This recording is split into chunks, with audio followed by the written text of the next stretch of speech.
আশা করছি আজকের এপিসোড আপনাদের অনেক ভালো লাগবে। বেশি কথা না বলে সবার আগে চলে যাব আজকের প্রথম ঘটনায়।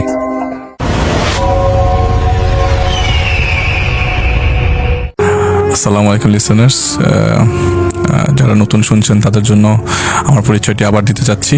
আমি ডক্টর আলিফ রাজি, ভূত এফএমে প্রায় 8 বছর 9 বছর ধরে আসছি। আজকে যে ঘটনাটা শেয়ার করবো, এটা তার নাম আশরাফুল ইসলাম, সেটা ছদ্মনাম, এবং তিনি বেসরকারি একটা কোম্পানিতে চাকরি করে। এবং তিনি যে ঘটনাটা শেয়ার করেছে আমাদের কাছে, সেটা 2009 সালের। তো চাকরিটা পাওয়ার পর এক প্রকার হুট করে তার বিয়ে হয়ে যায়। তো যা ছিল কোরবানি ঈদের মাসখানেক আগে। তো দেখতে দেখতে ঈদের দিন ঘনিয়ে আসে। তো তার অফিসে ঈদের ছুটি শুরু হয়ে গেছিল ঈদের 2 দিন আগে থেকেই। তাই সেবার আর গ্রামের বাড়িতে ঈদ করা হয় নাই। তো তারা ভাবলো যে এবার ঈদটা না হয় ঢাকাতেই করবে। তো ঈদের দিন বিকেলে নতুন বউকে নিয়ে ঘুরতে বেরিয়েছিল।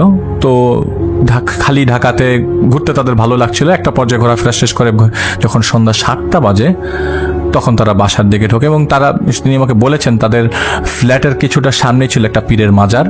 মাজারের কাছাকাছি সময় আসার সময় মানে রাস্তার মোড়ে তিনি দেখলো একটা লোক দাঁড়িয়ে আছে। তিনি দেখলো কেন জানি দূর থেকে তাকে পরিচিত লাগতে লাগলো। তো রিক্সা থেকে নেমে কাছাকাছি যেয়ে তিনি বুঝতে পারেন তিনি ছিলেন তাদের গ্রামের খলিল চাচা। কিন্তু আজকের দিনে তিনি এখানে কেন, তিনি ভেবে গেলেন আর কি আসলে কাহিনী কি। ঈদের সময় উনি তো গ্রামের মানুষ। তো উনি বলেন, কাহিনী কি চাচা এখানে হঠাৎ করে? তো উনি বলে যে ডাক্তার দেখাতে এসেছিল, কিন্তু ফেরার টিকিট আর পাই নাই, সেজন্য ঢাকাতেই থেকে গেছে। তো কোনোভাবে কোনোভাবে তার বাসার ঠিকানা তিনি জোগাড় করেছেন, তাই তিনি এখানে এসেছেন। তো তাকে পেয়ে মোটামুটি ভাইও খুশি। তো রিক্সার ভাড়া মিটিয়ে একসাথে হেঁটে হেঁটেই তারা রওনা হয় বাসার দিকে। তো পুরো বাড়িটাই ছিল তারা কজন মাত্র, কারণ ওই গ্রামের বাড়িতে সবাই চলে গেছে ঈদ উপলক্ষে। তো রাতের খাওয়া দাওয়া শেষ করে তারা সবাই তারা ছাদে যায়। তো যেহেতু ছাদে আর ওনার যে চাচা এসছে তিনি খুব বেশ বন্ধু সুলভ ছিল। তো তার বউ তার কাছে গল্প শোনার বায়না ধরে, কারণ চাচাও অমত করে না। মানে ওই ভাই কথাবার্তার সময় পরিচয় করা দেওয়ার সময় বলেছিল যে এই চাচা কিন্তু অনেক মজার মজার গল্প জানে। তো চা রেডি করে ছাদের মধ্যে যায় সবাই মিলে। তো চায়ের কাপে চুমুক দিতে দিতে জমে ওঠে গল্প। তো গল্পটা এমন ছিল যে তার চাচা তখন সবে মাত্র চাকরি সূত্রে ঢাকায় এসেছে। তো একটা মেসে কোনো রকমে থাকতো, আর যখনই ছুটি পেত তখনই গ্রামের বাড়ি যেত।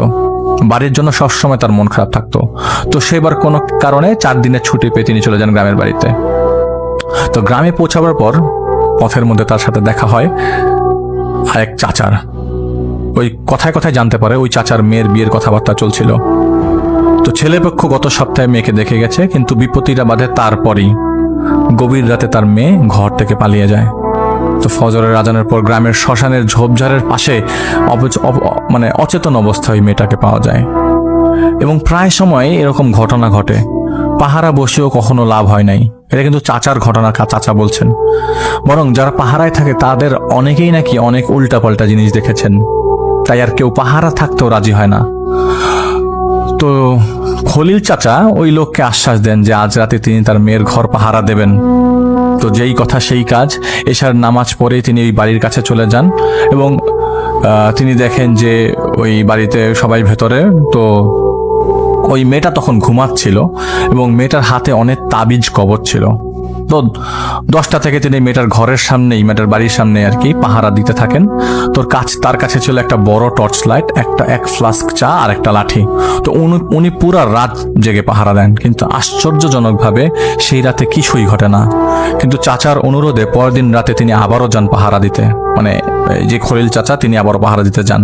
কিন্তু সেদিন কেন জানি তার বেশ ঘুম আসছিল, যদিও তিনি ঘুমান না এবং সবকিছু স্বাভাবিক ছিল। রাত 3টা নাগাদ দরজার কড়া নাড়ার শব্দ শুনতে পায় চাচা। প্রথমে তিনি ভুল বুঝেন নাকি আসলে কাহিনী কি, তাই তিনি আর পাত্তা দেন না। পরে আরো 3-4 বার সেই ধূপ ধূপ শব্দ শুনে তিনি খানিকটা সজাগ হয়। তো কাচারি ঘর থেকে ওই মেয়ের ঘরটা ছিল প্রায় 20 মিটার দূরে। কাচারি ঘর মানে যেখানে বৈঠকখানা টাইপের আর কি। তো চাচা দেখলো যে মেয়েটা ঘর থেকে বের হচ্ছে, বেরিয়ে হাওয়ায় ভাসতে ভাসতে বাড়ির বাইরে চলে যায়। চাচা চুপে চুপে তার পেছনে যেতে থাকে, যে মেয়েটা আসলে দেখার জন্য যে মেয়েটা আসলে কোথায় যায়। দেখলো মেয়েটা নদীর পাড়ে বেয়ে শ্মশান ঘাটের দিকে যেতে থাকলো। শ্মশানের সামনের দিকে যেতেই হুদা হয়ে গেল মেয়েটা। চাচা দৌড়ে শ্মশানের কাছে গেলেন, দেখলেন মেয়েটাকে কোথাও পেলেন না। এমন সময় তিনি বুঝতে পারলেন তার পেছনে কেউ দাঁড়িয়ে আছে। পেছনে ফিরিয়ে দেখলেন সেই মেয়ে দাঁড়িয়ে তার গলায় মানে তার গায়ে কালো রঙের অনেক উল্কির মতো দেখা যাচ্ছে, আর চোখ রক্তের মতো লাল। তিনি দেখেন আর বেশ কয়েকটা অবয়ব তাকে ঘিরে রেখেছে। তখনও তিনি ওখান থেকে দৌড়ে পালানোর চেষ্টা করেন, কিন্তু তাদের একজন তার হাত ধরে ফেলে। তো চাচা তখন প্রাণপণ চেষ্টা করে, ছাড়া পান না। এমন সময় তিনি টের পান যে অনেক মানে ইঞ্জেকশনের মতো তার শরীরে কি জানি ঢুকে গেল। তিনি প্রচন্ড যন্ত্রণায় ছটফট করতে লাগলেন। এমন সময় একটা ফ্যাঁস ফেঁসে গলায় কেউ বলে ওঠে, নীল চাঁদের বলি প্রস্তুত। তো চাচা তাকিয়ে দেখে সারা আকাশ নাকি কালো মেঘে ছেয়ে গেছে, আর চারটা যে ছিল চারটা নীল আকার ধারণ করেছে, আর চারটা কেমন জানি বিশাল আকার নিয়েছে। তারপর তার ঘাড়ের কাছে প্রচন্ড ব্যথা অনুভব হয় এবং তিনি জ্ঞান হারিয়ে ফেলে। তো চাচা সকালে নিজেকে তার নিজের বাড়িতে আবিষ্কার করে। তার প্রচন্ড শরীরে জ্বর ছিল, মাথায় পানি ঢালছিল সবাই মিলে। পরে জানতে পারে তাকে নদীর পাড়ে অচেতন অবস্থায় পাওয়া যায়। তার সারা গায়ে ক্ষতের আঁচড়ের দাগগুলো স্পষ্ট বোঝা যাচ্ছিল। তিনি এক হুজুরের শরণাপন্ন হয় এবং আস্তে আস্তে ধীরে ধীরে তিনি সুস্থ হয়ে ওঠে। আর ওই মেয়েটাকে আর কোনোদিনও ওখানে পাওয়া যায় নাই। চাচা তার গল্প এইখানেই শেষ করে ফেলে। পরে তো ভাই জিজ্ঞেস করে যে আসলে কাহিনী কি, ব্যাখ্যা কি? তো উনি বলে যে গ্রিক দেবী ওইখানে নাকি একিলিসের এক উপাসক নীল চাঁদের উপাসনা করত। তো গ্রিক পুরাণদের মতে অসুরপন্থীরাও এক পর্যায়ে নীল চাঁদের উপাসনায় লিপ্ত হয়। তো এই নীল চাঁদ নাকি 75 বছরে একবার আসে, আর এই দিনে তাদের দেবতার উদ্দেশ্য নাকি তারা নরবলি দিত। আর তাদের এই ধারণা থেকেই অমরত্ব লাভ করে এবং সভ্যতার শুরুতে এই ধর্মাবলম্বীর আচার পালনে অন্যান্য ধর্মের লোকেরা বাধা দেয়। তো অনেকে নীল চাঁদের উপাসনায় মৃত্যুদণ্ড দেওয়া হয়, যেমন এটা খুব গুটি কয়েক জায়গার ঘটনা আর কি। তবু ধারণা হয় যে বর্তমান সময়ে অনেকে এই রীতি পালনে অভ্যস্ত বা অনেকে গোপনভাবে রীতি পালন করে। তো তার বউ এসব শোনার পর ভয় পেয়ে যায়। তো ছাদ থেকে মানে ওই ভাইয়ের বউ ছাদ থেকে তিনি নেমে যাওয়ার জন্য প্রস্তুতি নেয় এবং ভাইকেও বলছিল যে চলো আমরা নিচে নেমে যাই। তো ওই চাচাকেও নিয়ে আসে। তো চাচা বলে তোমরা যাও, আমি আসছি। তো তার ভাই তার বউ সহ রুমে চলে যায়। তো মানে ভাইয়ের আবার খুব স্মোক করার অভ্যাস ছিল, যে ভাইটা আমাদেরকে ঘটনা শেয়ার করেছেন, আশরাফুল ভাই। তো তার এইসব মানে সিগারেটের প্যাকেট এনে তিনি আবারও ছাদে যায়। আর চাচা তখনও ওইখানে ছাদে ছিল, আর ছাদটা ছিল 6 তলায়, আর ছাদের দরজা ছিল খোলা। তিনি দরজার সামনে যেতে দেখলে যে তার মানে সারা শরীর কেঁপে উঠছে আর কি ভাইয়ের। তিনি দেখেন যে চাচা 2 ফুট শূন্যে উপরে উঠে গেছে। তার চোখ দুটো জ্বলজ্বল করছিল, আর সারা শরীরে অসংখ্য উল্কির মতো দাগ। তার দৃষ্টি ছিল উপরের দিকে, আর তিনি একটা বিদঘুটে স্বরে বলতে থাকলো, সেই নীল চাঁদ, আজকেই আমার প্রথম বলি দেব নীল চাঁদের উদ্দেশ্যে। এরপর বিড়বিড় করে কিছু বলতে লাগলো, কিন্তু ভাই কিছু বুঝতে পারলো না। তিনি তারপর মানে হঠাৎ করে তার নিজের জ্ঞান ফিরল, মানে তিনি ধাতস্থ করলেন। তিনি দ্রুত রুমে যে তার বউকে বললেন। সে বলল যে তার বউ বলল যে আমি যখন ওই চাচার গল্প শুনছিলাম তার চোখগুলা লাল লাল করে আমি ভয় পেয়ে গেছি ভাই। আমি গল্প তো শুনছিলাম, কিন্তু তার চোখ দেখে বেশি ভয় পেয়েছি। তাই আমি আর এক মুহূর্ত দেরি করি না, আমি নিচে নেমে যাই। তো তারা ভয় পেয়ে কি করে, ওই চাচার এই অবস্থা দেখে তারা সাথে সাথে ওই গ্রামের বাড়িতে যাবে। আগের থেকেই ব্যাগ গোছানো ছিল। তারা মানে ওই কাপড়টা নিয়ে তারা দ্রুতই তাদের শরীরটা বন্ধ করে বাসার থেকে বেরিয়ে পড়ে। তো সেই রাতে তারা এক বন্ধুর বাসায় যেয়ে ওঠে এবং দারোয়ানকে বলে দিয়ে এসেছিল যে সকালের আগে যেন বাসার তালা না খোলা হয়, এবং তারা পরদিন বিকেলে গ্রামের বাড়ি চলে যায়। তো গ্রামের বাড়িতে 10 দিন থাকার পর তারা ঢাকায় ফিরে আসে, কিন্তু ওই বাড়িতে আর মানে ঢাকার ওই বাড়িতে তারা যায় নাই। তো নতুন বাসা ম্যানেজ না হওয়া পর্যন্ত তার বউসহ তারা এক আত্মীয়ের বাড়িতে কিছু সপ্তাহ 2-1 ছিল। এবং তার গ্রামের বাড়িতে যখন তারা গিয়েছিল, টুইস্টটা এখানে, এই মাঝখানে যখন তারা পালিয়ে গ্রামের বাড়ি চলে গিয়েছিল লাস্ট মোমেন্টে, তখন তারা বলেছিল মানে তার মাকে জিজ্ঞেস করেছিল যে তার ঈদের ছুটিতে যখন বাসার থেকে বাসায় ব্যাক করে ঈদের দিন, তারা ওই খলিল চাচাকে দেখে বা তার বাসার নিচে। তখন এই ঘটনা ঘটে। তখন তার মা খুব আতকে ওঠে, বলে কি বলস তুই কি পাগল হয়ে গেছিস নাকি? তোর খলিল চাচা তো গত বছর মারা গেছে। উনি খুব খুব বাজে কালো জাদু করতেন, শেষবেলা জিনের হাতেই মারা গেছে। তারপর এক হুজুরের শরণাপন্ন হয় এই ভাই। উনি খুব অবাক হয়ে যায় এবং ওই দিন তার মাথার কাজ করতে থাকে না। তিনি পরে এক হুজুরের কাছে যান। হুজুর বলে যে ব্যাপারটা একটা খারাপ জিন দ্বারা ঘটিত। তো তার বউকে আর তিনি বউকে কিছু আমল দেন, তাকে আর কিন্তু বউকে কিছু আমল দেয়। এরপর থেকে ওই বাসাতে তো তারা ব্যাক করে নাই। পরে মালসাফানা নিয়ে অন্য জায়গায়, তাদের মালপত্র নিয়ে অন্য জায়গায় তারা শিফট করে এবং ভালো আছে। এরপর থেকে এরকম কোনো ঘটনা তাদের সাথে ঘটে নাই। কিন্তু এরকম বদজিন তাদের অ্যাটাক করে বসবে, এটা তারা আগে কখনো চিন্তা করে নাই। তো এটা ছিল ঘটনা।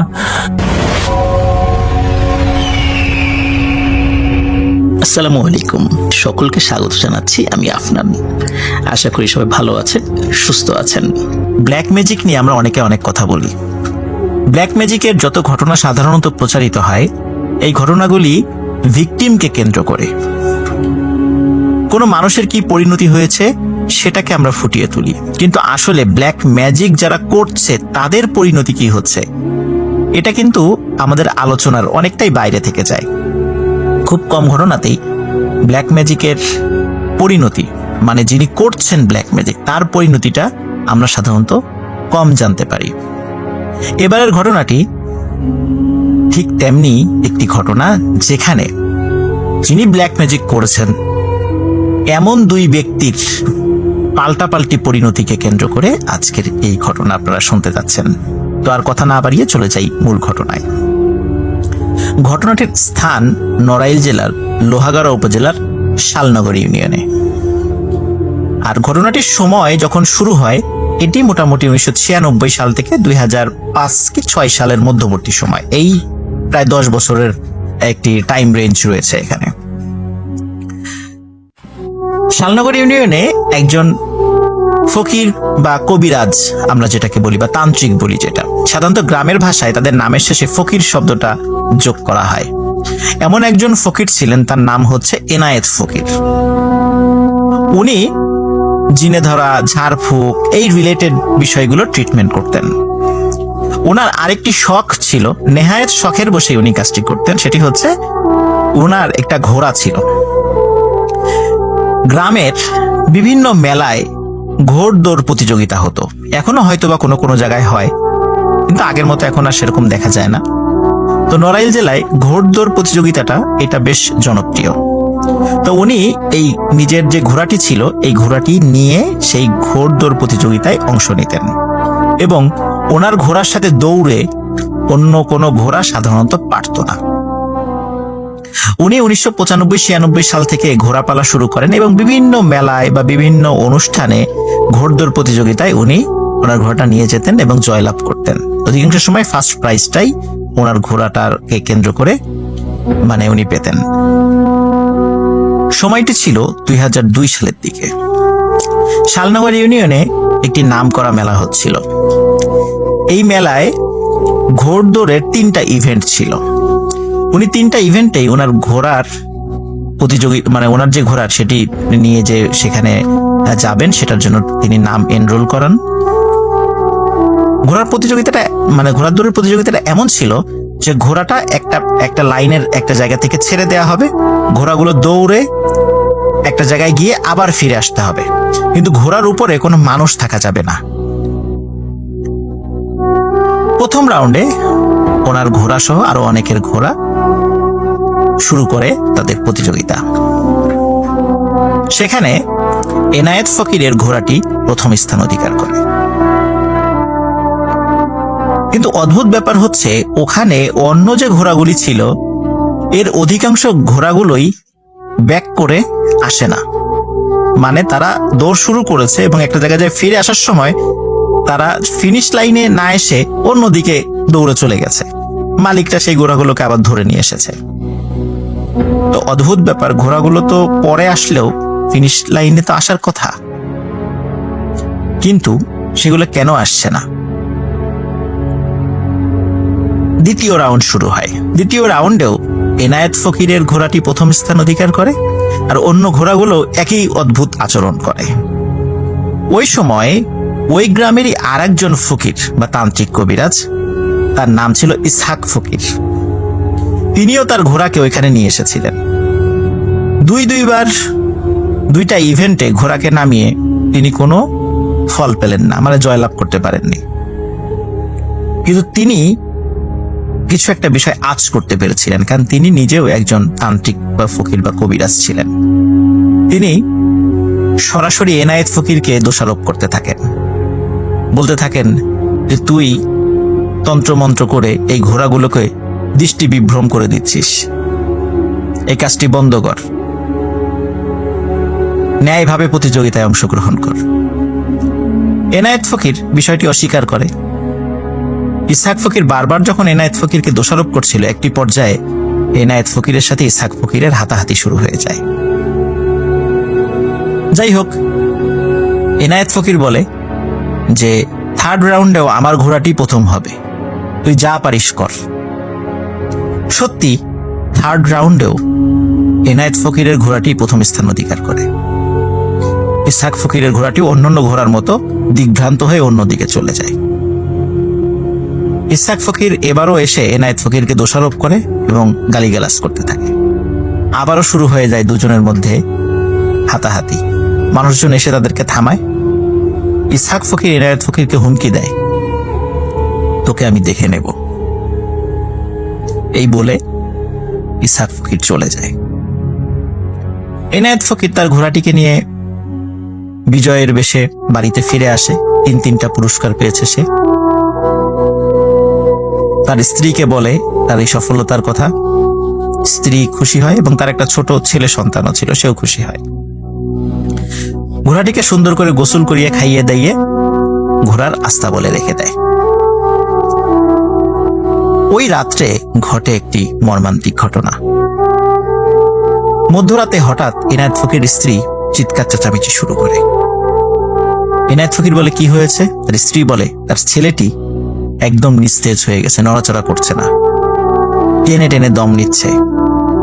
এনায়েত ফকির ওনার যে তন্ত্রমন্ত্র ঝাড়ফুঁক জানা ছিল, দ্রুত ঝাড়ফুঁক করে। তখন যখন দেখে যে কোনো উন্নতি হচ্ছে না, তখন উনি ওনার বাড়ি থেকে কয়েকটা বাড়ি দূরে একটি ভ্যানওয়ালাকে ডেকে তোলে, বলে যে দ্রুত উপজেলা সদর হসপিটালে নিয়ে যেতে হবে, মানে স্বাস্থ্য কমপ্লেক্স যেটা আর কি। ভ্যানে করে ওই রাতেই দ্রুত তার ছেলেকে যখন উপজেলা স্বাস্থ্য কমপ্লেক্সে নিয়ে যাওয়া হয়, কর্তব্যরত চিকিৎসক এনায়েত ফকিরকে জানায় তার সন্তান হসপিটালে নিয়ে আসার পথেই মারা গেছে। এনায়েত ফকিরের বাড়িতে নেমে আসে শোকের ছায়া। ছেলেকে দাফন কাফন শেষ করে উনি যখন বাড়িতে ফেরেন, বাড়িতে ফিরে দেখে আরেকটি ঘটনা। ওনার স্ত্রীও অসুস্থ এবং ওনার শখের ঘোড়াটি সেটিও খুব অসুস্থ। তখন উনি বুঝতে পারেন বিষয়টি স্বাভাবিক না, নিশ্চয়ই এখানে অন্য কোনো বিষয় কাজ করছে। তখন ওনার স্ত্রী এবং ঘোড়াকে উনি বিভিন্ন ট্রিটমেন্ট করে, ঝাড়ফুঁক করে আল্লাহর রহমতে সুস্থ করে তোলেন। উনি বুঝতে পারেন এটি ওই ইসহাক ফকিরের কাজ। তিনি যে হুমকি দিয়েছিলেন এবং ঘোড়দৌড় প্রতিযোগিতায় তার ঘোড়াটা হেরে যাওয়ার কারণে এই কাজটি করেছেন। যাই হোক, তার স্ত্রী যখন সুস্থ হয়, ঘোড়াটিও যখন সুস্থ হয়ে যায়, স্ত্রী বলে, তোমার এই ঘোড়ার কারণে আজকে আমার সন্তানকে হারিয়েছি, এই ঘোড়াকে আর রাখা যাবে না। আবার কোনো এক প্রতিযোগিতায় যাবা, সেখানে আবার কারোর সাথে গোলমাল হবে, সে কোনো ব্ল্যাক ম্যাজিক করবে, আবার পরিবারের কোনো ক্ষতি হবে। সুতরাং এই ঘোড়াটি তোমাকে বিক্রি করে দিতে হবে। স্ত্রীর পীড়াপিড়িতে এনায়েত ফকির তার প্রিয় শখের ঘোড়াটি বিক্রি করে দিতে রাজি হন। খুব দ্রুত একটি ক্রেতাও পেয়ে যান। মোটামুটি ভালো দামেই ওই ঘোড়াটি বিক্রি হয়ে যায়, কারণ তার ঘোড়াটি খুব ভালো দৌড়াতে পারত, সে সুঠামদেহী ছিল ঘোড়াটি, যার কারণে ঘোড়াটির একটি নাম ডাক ছিল। বেশ ভালো মূল্যই পান এনায়েত ফকির। ঘোড়াটি বিক্রি করে দেন। 3 দিন পর, ঠিক 4 দিনের দিন সকালবেলা এনায়েত ফকির দেখেন যার কাছে তার ঘোড়াটি বিক্রি করে দিয়েছিলেন সেই লোকটি ঘোড়াটি নিয়ে এনায়েত ফকিরের বাড়িতে হাজির। এনায়েত ফকির জিজ্ঞেস করলেন, কি হয়েছে? লোকটি কোনো কথা না বলে তাকে বললেন, আপনার ঘোড়াটি আমি রাখতে পারবো না, ঘোড়াটি ফেরত নেন, আমার টাকা আমাকে ফেরত দেন। এনায়েত ফকির জিজ্ঞেস করছিল যে কি হয়েছে, আসলে ঘোড়াটির সমস্যা কি?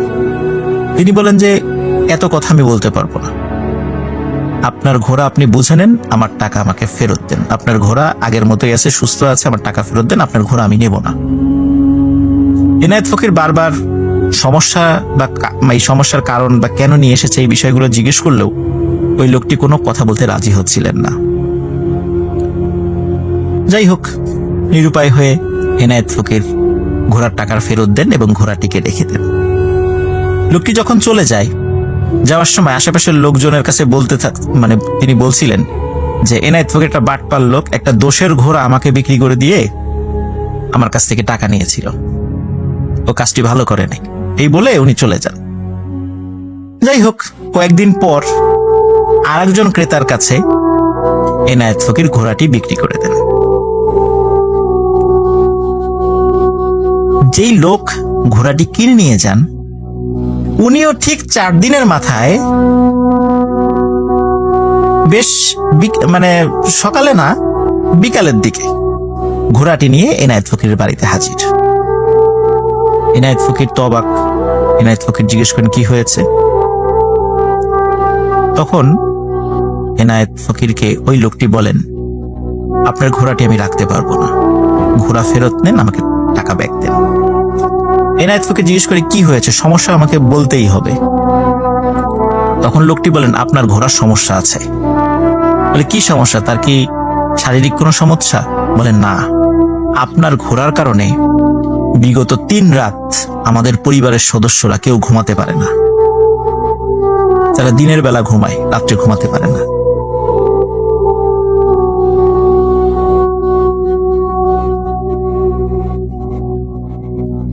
এনায়েত ফকির লোকটির কথা শুনে খুবই অবাক হয়।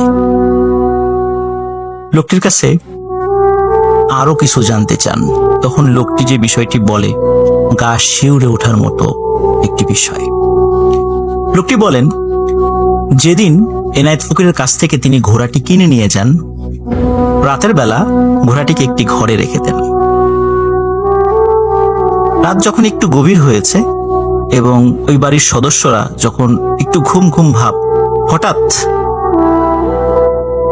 একজন মহিলার নাকি সুরে কান্না তাদের কানে ভেসে আসে। তারা চিন্তা করেন এই কান্নাটি কোথা থেকে আসছে। ঘর থেকে বের হয় তারা। বের হয়ে তারা বুঝতে পারেন এই কান্নার শব্দটি ঘোড়া যেই ঘরটিতে রাখা হয়েছে সেখান থেকে আসছে। তারা যখন ঘোড়ার ওই ঘরের দরজা খুলে ভিতরে ঢোকেন, সাথে সাথে ওই কান্নার শব্দটি বন্ধ হয়ে যায়। তারা আশেপাশে খুঁজে দেখেন কাউকে দেখা যায় কিনা, না, কাউকে দেখা যায় না। আবার তারা ঘরে এসে শুয়ে পড়েন। যখনই তারা আবার একটু ঘুম ঘুম ভাব এসেছে, আবার ওই কান্নার শব্দটি তাদের কানে ভেসে আসে এবং কান্নার শব্দটি ক্রমশ তীব্র হতে থাকে। মানে কেউ যে ঘুমিয়ে পড়বে সে উপায় নেই, শব্দটি আস্তে আস্তে তীব্র হতে থাকে। তারা আবার ঘর থেকে বের হয়। তারা বুঝতে পারে এই কান্নার শব্দটি এই ঘোড়ার ঘর থেকে আসছে। আবারও যখন ঘোড়ার ঘরে যায়, তারা কোনো কান্নার শব্দ পায় না, থেমে যায় সেই শব্দ। এভাবে সারাটি রাত তারা ঘুমাতে পারে না। সকালের দিকে যখন সূর্য ওঠে, তখন আর সেই কান্নার শব্দ শোনা যায় না। তখন এই সারা রাতের নিদ্রাহীনতার কারণে বাড়ির সবাই অনেক বেলা পর্যন্ত ঘুমিয়ে থাকে। পরের দিন একই ঘটনা ঘটে, কিন্তু সেদিন গতকালকের তুলনায় কান্নার শব্দটা আরো বেশি। একই রকম ভাবে তারা যখন ঘোড়ার ঘরে ঢোকে, তখন দেখে একদম শান্ত, কোনো শব্দ নেই। আবার ঘরে আসলে আবার কান্নার শব্দ ক্রমশ জোরালো হয়। কোনোভাবেই তারা ঘুমাতে পারে না। তৃতীয় দিন রাত্রে যখন একই ঘটনা ঘটতে থাকে এবং সেবার অসহনীয় পর্যায়ের জোরে জোরে কান্নার আওয়াজ, তখন তারা সহ্য করতে পারে না। তখন বাড়ির সদস্যরা সিদ্ধান্ত নেয় ঘোড়াটিকে একটি মাঠের মধ্যে বেঁধে রাখা। ঘোড়াটিকে যখন মাঠের মধ্যে বেঁধে রাখা হয়, তখন ওই ঘরে আর কোনো কান্নার শব্দ শোনা যায় না। বাড়ির সদস্যরা সিদ্ধান্ত নেয় সকাল হলে এই ঘোড়াটিকে তাদের মালিকের কাছে, আগের মালিকের কাছে ফিরিয়ে দিয়ে টাকা ফেরত নিয়ে আসা। কারণ আগের মালিক হয়তোবা ইচ্ছাকৃতভাবে এই ঘোড়াটি কাছে রাখতে পারেনি, এই সমস্যার কারণে তাদের কাছে বিক্রি করে দিয়েছে এবং এই সমস্যার কথাটা তাদেরকে জানায়নি। এই চিন্তা করে তারা সিদ্ধান্ত নেয় ঘোড়াটিকে ফেরত দেওয়া হবে। যেহেতু অনেক রাত পর্যন্ত ওই রাত্রেও তারা ঘুমাতে পারেনি, বেশ বেলা পর্যন্ত ঘুমিয়ে দুপুরের পরে খাওয়া দাওয়া করে ওই লোকটি ঘোড়া নিয়ে রওনা দেয়। বিকালে এসে এনায়েত ফকিরের বাড়িতে পৌঁছায়। এনায়েত ফকিরকে যখন এই বিষয়গুলি খুলে বলে, এনায়েত ফকির খুবই অবাক হয়, কারণ এতদিন ধরে এই ঘোড়াটি তিনি পেলেছেন, কখনো এই সমস্যা হয়নি। তবে হঠাৎ কেন এই সমস্যা এখন দেখা দিচ্ছে, উনি কিছুটা বুঝতে পারেন। এর মধ্যে যেটি হয় সেটি হচ্ছে এনায়েত ফকিরের আবার সবকিছু স্বাভাবিক হতে শুরু করে। এনায়েত ফকিরের বাড়িতে ঘোড়াটি আসার পর তখন কিন্তু আস্তাবল থেকে আর কোনো কান্নার শব্দ ভেসে আসে না। কিন্তু এনায়েত ফকির দেখে যে ঘোড়াটিকে যখন ঘোড়ার জন্য নির্ধারিত যে জায়গাটি সেখানে রাখা হয়, ওই ঘোড়াটি অঝোর ধারায় কাঁদতে থাকে, কিন্তু কোনো মহিলার নাকি সুরে কান্না আর ভেসে আসে না। এনায়েত ফকির চিন্তা করে যে ঘোড়াটিকে আর হয়তো বা আস্তাবলে রাখা যাবে না, তাকে মাঠে কোনো একটা জায়গায় রাত্রে বেঁধে আসতে হবে, কারণ ঘোড়াটির নিশ্চয়ই কোনো সমস্যা হয়েছে যেটি তিনি বুঝতে পারছেন না। যাই হোক, এর মধ্যে পেরিয়ে যায় প্রায় 2 থেকে 2.5 বছর। এনায়েত ফকিরের ঘর আলো করে আরেকটি পুত্র সন্তান আসে, সেও বড় হতে থাকে। একদিন দুপুরবেলা একটি ভ্যান এনায়েত ফকিরের বাড়িতে আসে। এনায়েত ফকির দূর থেকে দেখে ভ্যানের উপর একটি মানুষ শোয়া। ভ্যানটি এনায়েত ফকিরের বাড়ির দিকে আসছে। এনায়েত ফকিরের বাড়িতে যখন ভ্যানটি আসে তখন দেখে ভ্যানের উপর একদম শুকনো লিকলিকে একজন মানুষ শুয়ে আছে, খুবই অসুস্থ, হাড্ডিসার হয়ে গেছে। এনায়েত ফকির দেখে চিনতে পারেন এই লোকটি আর কেউ নয়, সেই ইসহাক ফকির। ইসহাক ফকিরের উঠে বসার শক্তি শরীরে ছিল না। ইসহাক ফকির শুয়ে শুয়েই এনায়েত ফকিরকে বলতে থাকে যে, ভাই, আমি বিশাল এক অন্যায় করেছি। সেদিন মেলায় তোমার সাথে ঝগড়াঝাটি করে তোমার পরিবারের উপর আমি ব্ল্যাক ম্যাজিক করেছিলাম, যার কারণে তোমার সন্তান মারা যায়। তোমার স্ত্রী এবং ঘোড়ার উপরও করেছিলাম, কিন্তু তারা সুস্থ হয়ে গেছে। তুমি তোমার সন্তানকে মৃত দেখে আমার উপর ক্ষিপ্ত হয়ে তুমি আমার উপর ব্ল্যাক ম্যাজিক করেছো। আমারও সন্তান মারা গেছে, আমার স্ত্রী মারা গেছে, আমিও মৃত্যু শয্যায়। তুমি আমাকে ক্ষমা করে দাও, আমার উপর থেকে তোমার ব্ল্যাক ম্যাজিক তুলে নাও আর আমাকে মাফ করে দিও।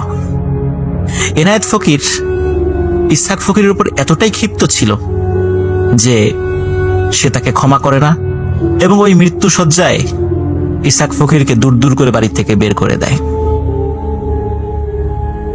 এনায়েত ফকিরের স্ত্রী এই ঘটনাটি দূর থেকে দেখছিল।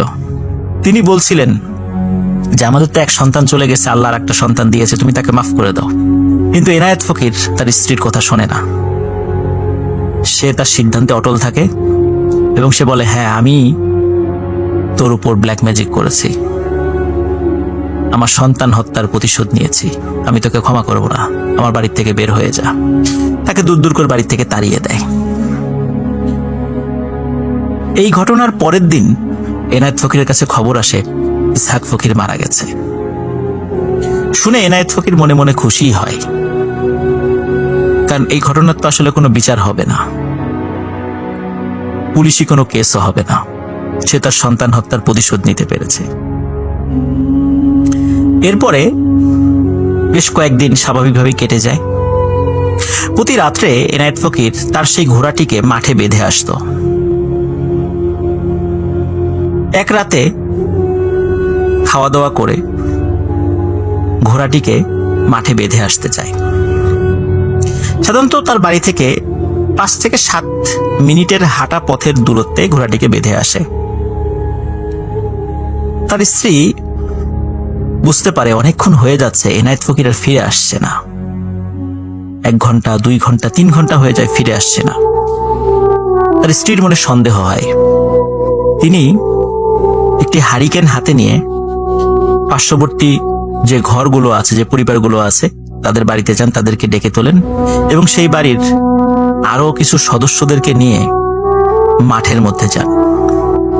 মাঠের মধ্যে গিয়ে দেখেন যে জায়গাটিতে ঘোড়াটাকে বেঁধে রাখা হতো সেখানে একটি খুঁটো গাড়া আছে খুঁটোর সাথে দড়িও আছে, যেটি ঘোড়ার পায়ের সাথে বেঁধে রাখা হতো, কিন্তু ঘোড়াটিকে দেখা যাচ্ছে না।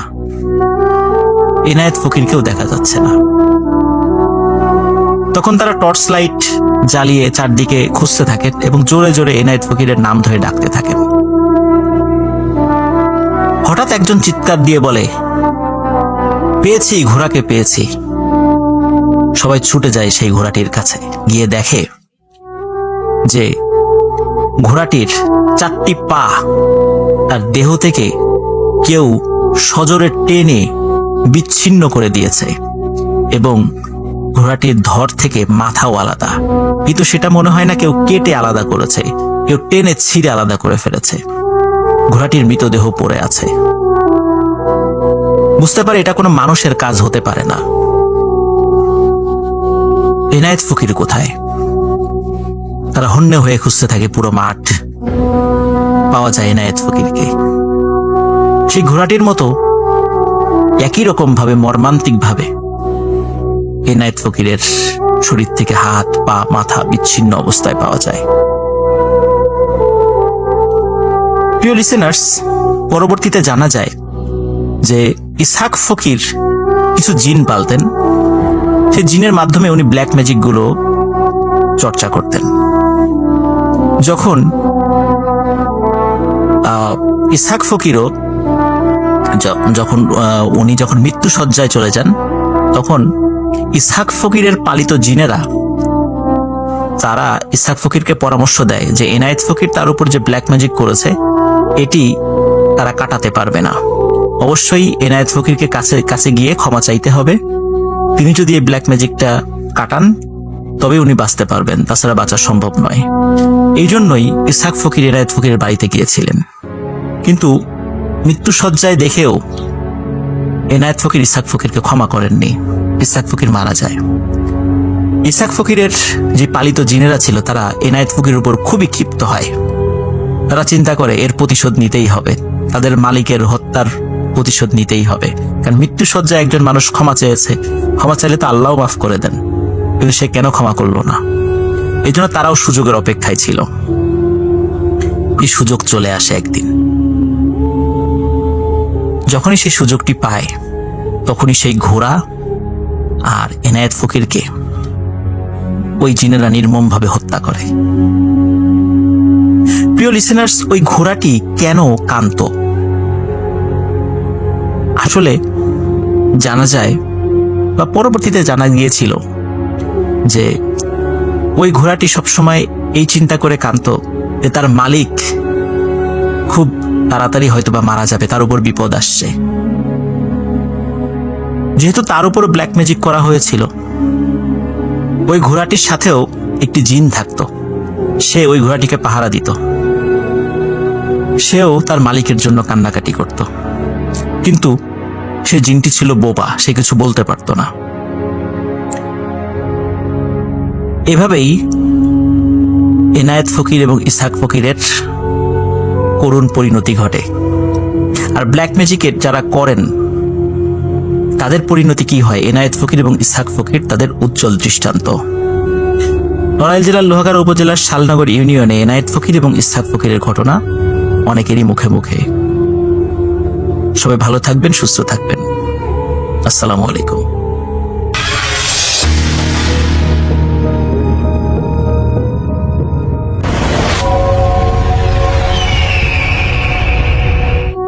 আসসালামু আলাইকুম।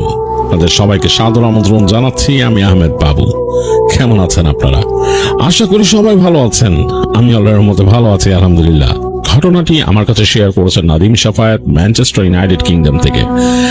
নাদিম সঙ্গত কারণেই তার পরিচয় গোপন রাখতে চাইছেন, এই কারণে তিনি ছদ্মনাম ব্যবহার করেছেন এবং তিনি আমাকে অনুরোধ করেছেন আমি যেন এভাবেই ঘটনাটা আপনাদের কাছে প্রেজেন্ট করি, অবশ্যই আমার মতো করে।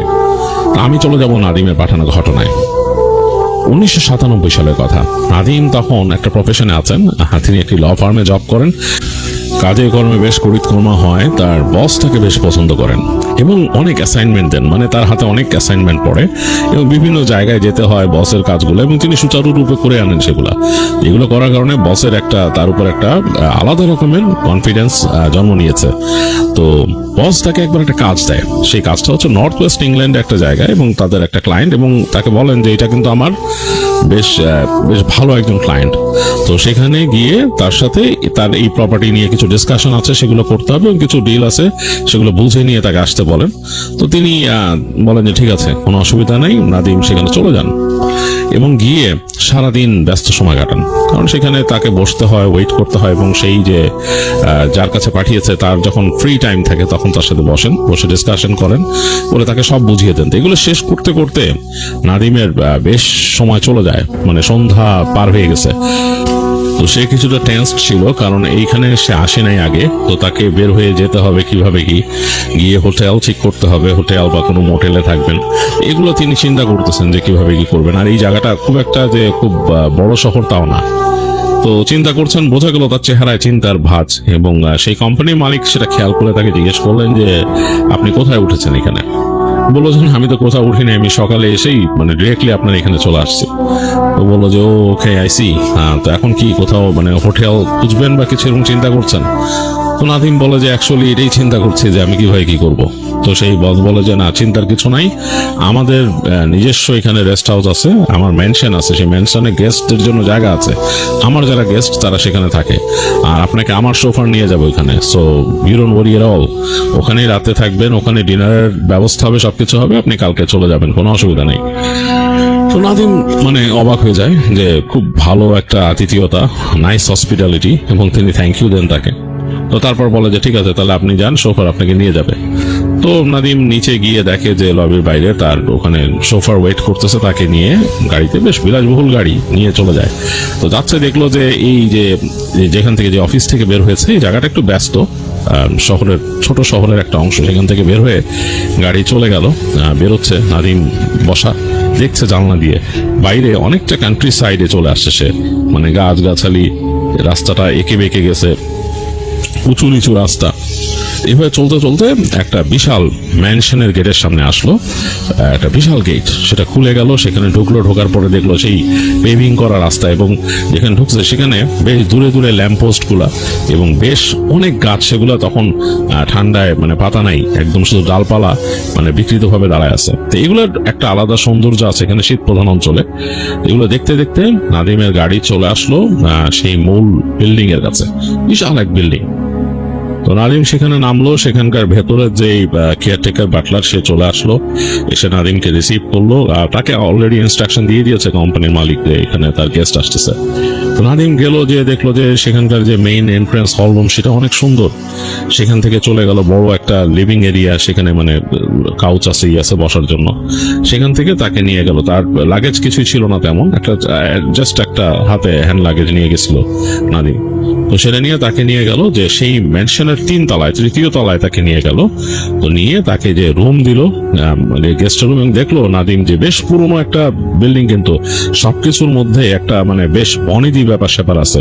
এখানকার যে সিঁড়ির রেলিং ইত্যাদি, লিফট, যে এলিভেটর যে উঠছে, এলিভেটরটা বনেদি, বেশ একদম বার্নিশ করা কাঠের। বাতাসে যে এয়ার ফ্রেশনার ঘ্রাণ ভেসে বেড়াচ্ছে সেটাও বেশ ডিপ একটা, মানে বোঝা হচ্ছে যে এক্সপেন্সিভ ঘ্রাণ, ভেরি এক্সপেন্সিভ এয়ার ফ্রেশনার যা ইউজ করা হয়েছে। তো একেবারে পুরো কার্পেটে মোড়া পুরো করিডোরটা। তো সেখান দিয়ে তাকে নিয়ে আসলো সেই তাদের লোক যে আছে, রুম সার্ভিসের লোক যে, সে নিয়ে গিয়ে তাকে তার রুম দেখায় দিল, রুমটা খুলে দিল, এবং রুমের ভেতর ঢুকে নাদিম আরো অবাক হলো যে এখানকার যে ফার্নিচার বেশ এক্সপেন্সিভ।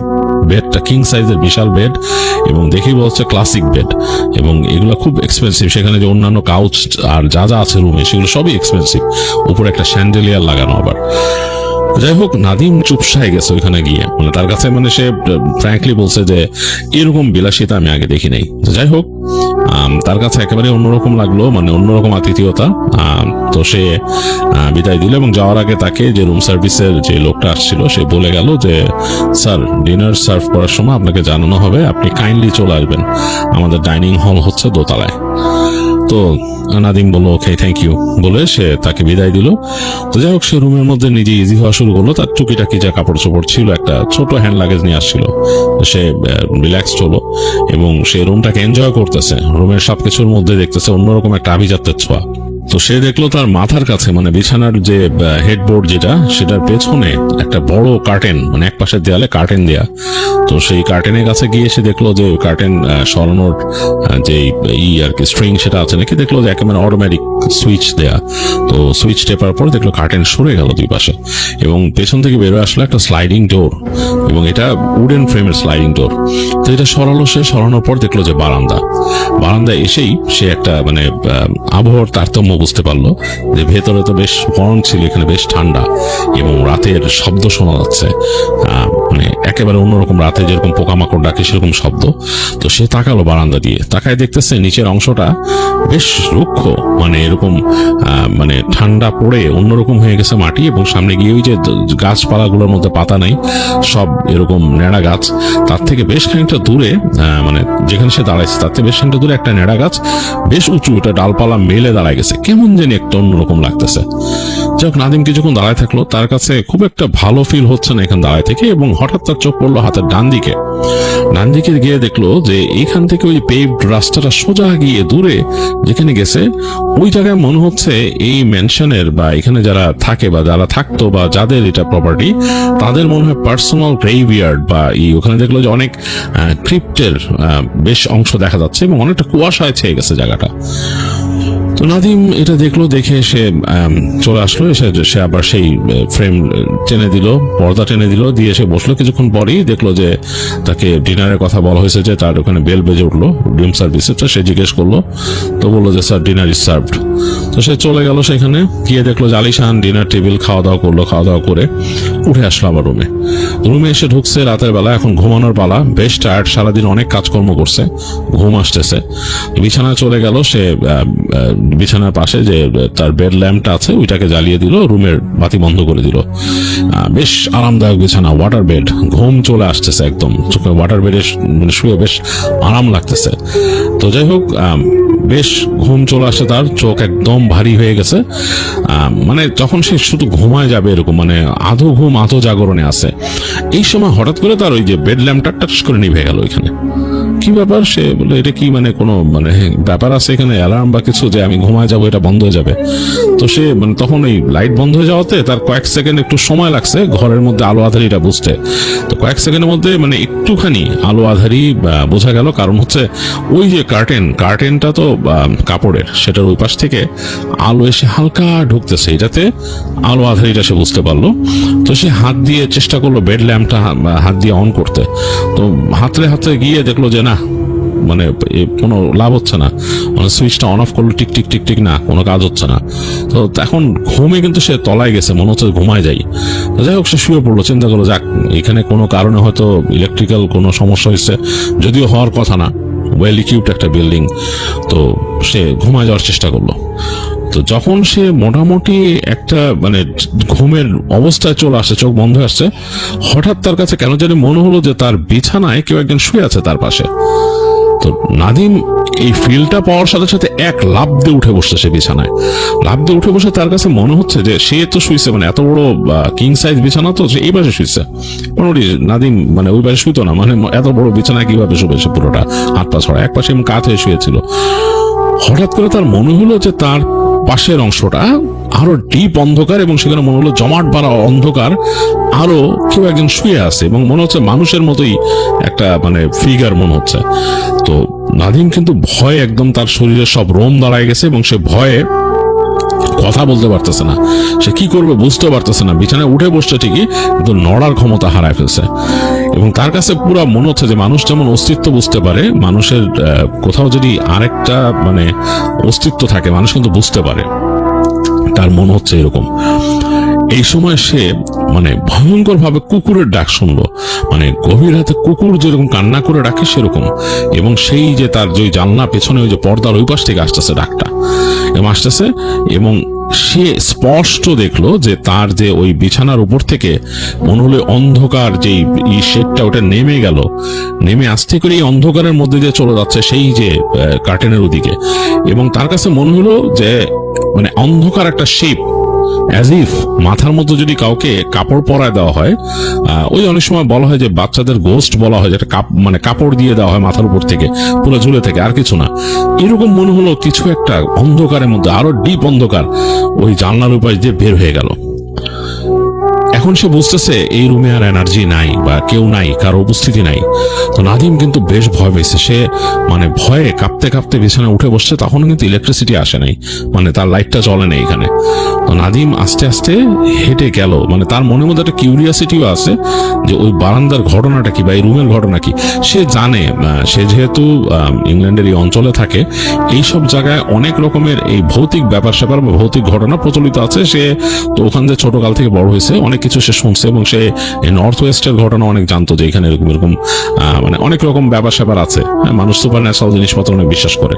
তো যাই হোক, নাদিম এটা জানা সত্ত্বেও তার মধ্যে কেমন একটা কিউরিয়াসিটি হয়েছে, সে হেঁটে হেঁটে গেছে তার ওই কার্টেনের দিকে, কেন আলো তো নাই, টিপ অন্ধকার, আবার ভয়ও পাচ্ছে, মনে হইতেছে মানে তার কাছে মনে হচ্ছে যে ওই কার্টেনের ওই পাশে ওই এনার্জিটা আবার যদি চলে আসে।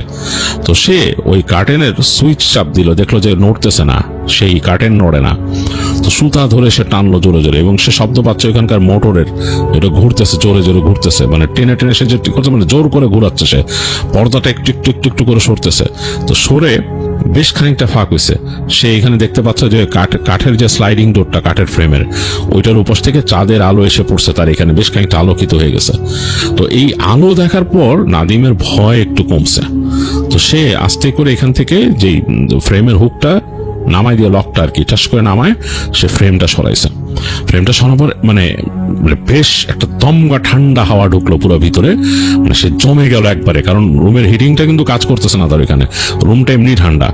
নাদিম মানে হাত করে ফেলে কেঁপে উঠলো, সে কেঁপে উঠে সে বারান্দার মধ্যে তাকালো আর কি, বারান্দার মধ্যে একটা পা রেখে শুধু বাইরে তাকালো। তাকায় সে দেখতেছে ওই যে নেড়া গাছটা, ওই নেড়া গাছের নিচে একটা কুকুরটা কালো রঙের এবং বেশ বড় হবে। সে দেখতেছে পুরো ম্যানশনটা অন্ধকার, এখানে কিন্তু আলো নাই, পুরো ম্যানশনটা অন্ধকার হয়ে আছে যেখানে সে আছে, এবং সেইখানে একটা কুকুরটাকে কালো রঙের, চাঁদের আলোতে বোঝা যাচ্ছে কালো, মানে চকচক করতেছে গায়ের রংটা, এবং চোখ দুটা মনে হচ্ছে ধকধক করে জ্বলতেছে। এটা মনে হলো নাদিমের দিকেই তাকায় আছে, এবং এটা ডেকে উঠলো, ঠিক মানে কান্না করে যেরকম উঠে রাত্রেবেলা কুকুর যেভাবে কাঁদে সেইভাবে কাঁদতেছে, মানে ওইভাবে ডাকলো একটা। তো নাদিম প্রচন্ড ভয় পেয়েছে, ভয় পেয়ে সে আস্তে করে এক পা পিছনে এসে বা দরজাটা লাগাই দিছে, লাগায় সে মানে লকটা উঠাই দিছে, দিয়ে পর্দা যতটুকু টানছিল আরেকটু টানার চেষ্টা করলো, দেখো বেশি ঘুরতেছে না, একটু ফাঁক রয়ে গেছে। সে দৌড় দিয়ে এসে বিছানার মধ্যে লাফ দিয়ে উঠলো, উঠে সে প্রথমে তওবা পড়ছে, তওবা পড়ে সে একটা সূরা পড়ছে। পড়ার সাথে সাথে মনে হলো মানে কয়েকবার কেঁপে উঠে লাইটটা জ্বলে উঠলো রুমের, মানে অ্যাজ ইফ কোনো কিছু গলা চেপে রাখছিল ইলেকট্রিসিটির ওখানে, সেটা ছেড়ে দিল এরকম। রুমের মধ্যে তার ওই যে বেড সাইড যে ল্যাম্প ছিল সেটা জ্বলে উঠছে, এবং মানে অবাক হয়ে গেল সে যে ঘটনাটা কি ঘটলো। তো সে তাড়াতাড়ি নাদিম দোয়া দুরুদ তো পড়তো, সে মুসলমানের ছেলে, তো দোয়া দুরুদ সে পড়া শুরু করলো। আস্তে আস্তে পড়তে পড়তে সে আবার গেল সেই কার্টেনের কাছে, কার্টেনটাকে ভালো মতন টানলো, সে দেখলো সুইচ কাজ করতেছে, কার্টেন আসছে, সে আস্তে করে বিছানায় শুয়ে দোয়া পড়তেই থাকলো, এবং সে এক পাশে চেপে থাকলো, একদম ওদিকে গেলই না যে পাশে দেখছিল কালো একটা কিছু। যাই হোক, এইভাবে করে সে কোনো মতে রাতটা পার করছে, মানে সে ঘুমই আসে নাই। সে ভোরের দিকে যখন ভোর হয়েছে, সে দেখতেছে ঘড়িতে কয়টা বাজে, সে দেখলো যে এখন মনে হয় সম্ভবত, কারণ নাদিম আবার খুব প্র্যাকটিসিং ছিল না, তো যখন সে বুঝতে পারলো তার আন্দাজে যে এখন ফজরের সময় হয়ে গেছে, সে উঠে গেল এখানকার রেস্টরুমে গেল, যে সে বাথটাবে গিয়ে অজু করলো। বাথটাবে অজু করে এসে সে বুঝলো যে তার আন্দাজ আছে যে এখানে এইদিকে কেবলা হবে, বসে ওখানে সে নামাজ পড়লো। নামাজ পড়ার পর সে তাড়াতাড়ি রেডি হয়ে সে ওখান থেকে বের হয়ে গেল। বের হয়ে যে ওই বললো যে আমি চলে যাব, আমাকে বলো যে এখানকে নিয়ারেস্ট স্টেশনে নামাই দিয়ে আসতে। তো ওই যে সার্ভিস ছিল, রুম সার্ভিস, সে বাটলারের কাছে নিল, বাটলার কথা বললো, বলে তাকে ব্যবস্থা করলো যাওয়ার জন্য। তো নাদিমকে দেখে বলতেছে যে তোমাকে দেখে খুব অ্যাংশাস মনে হইতেছে। যে বাটলার বিদায় দিচ্ছে তাকে বলতেছে যে মনে হচ্ছে খুব অ্যাংশাস মনে হচ্ছে, কি ব্যাপার? তো বললেন যে না, মানে একটু আনপ্লেজেন্ট এক্সপিরিয়েন্স হয়েছে তোমাদের এখানে, রাতের বেলা বিদ্যুৎ চলে গেছিল, সো দ্যাট ওয়াজ স্কেরি। তো সেই লোকটা বলতেছে যে মানে একটু হাসলো, এসে বলে যে এটা হয় মাঝে মাঝে আমাদের এখানে কোন একটা সমস্যা হয়, বিদ্যুতে কি যে সমস্যা এটা আমরা বুঝি না। তাই বলে সে বাটলার হাসতেছে as if it's a joke.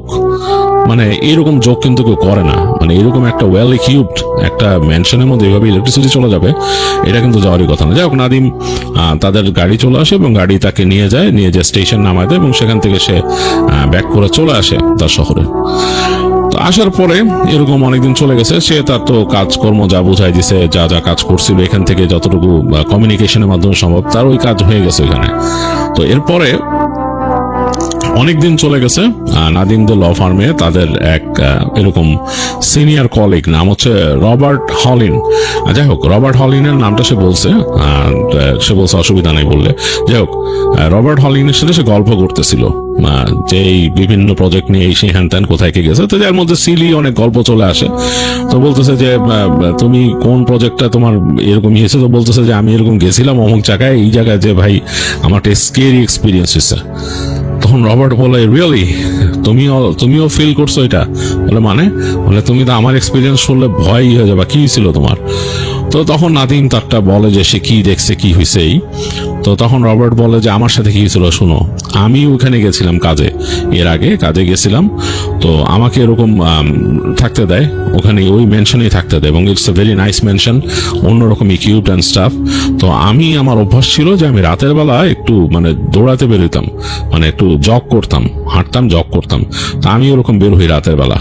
তো আমার ওখানে এই ইসের ড্রেস ছিল না, দৌড়ানোর ড্রেস ছিল না। তো আমি আমার নর্মাল ড্রেস পরে বের হয়ে চিন্তা করলাম যে অ্যাটলিস্ট একটু হাঁটি, হেঁটে জায়গাটা দেখি, ভালোই লাগছিল, বড় মেনশনের জায়গা।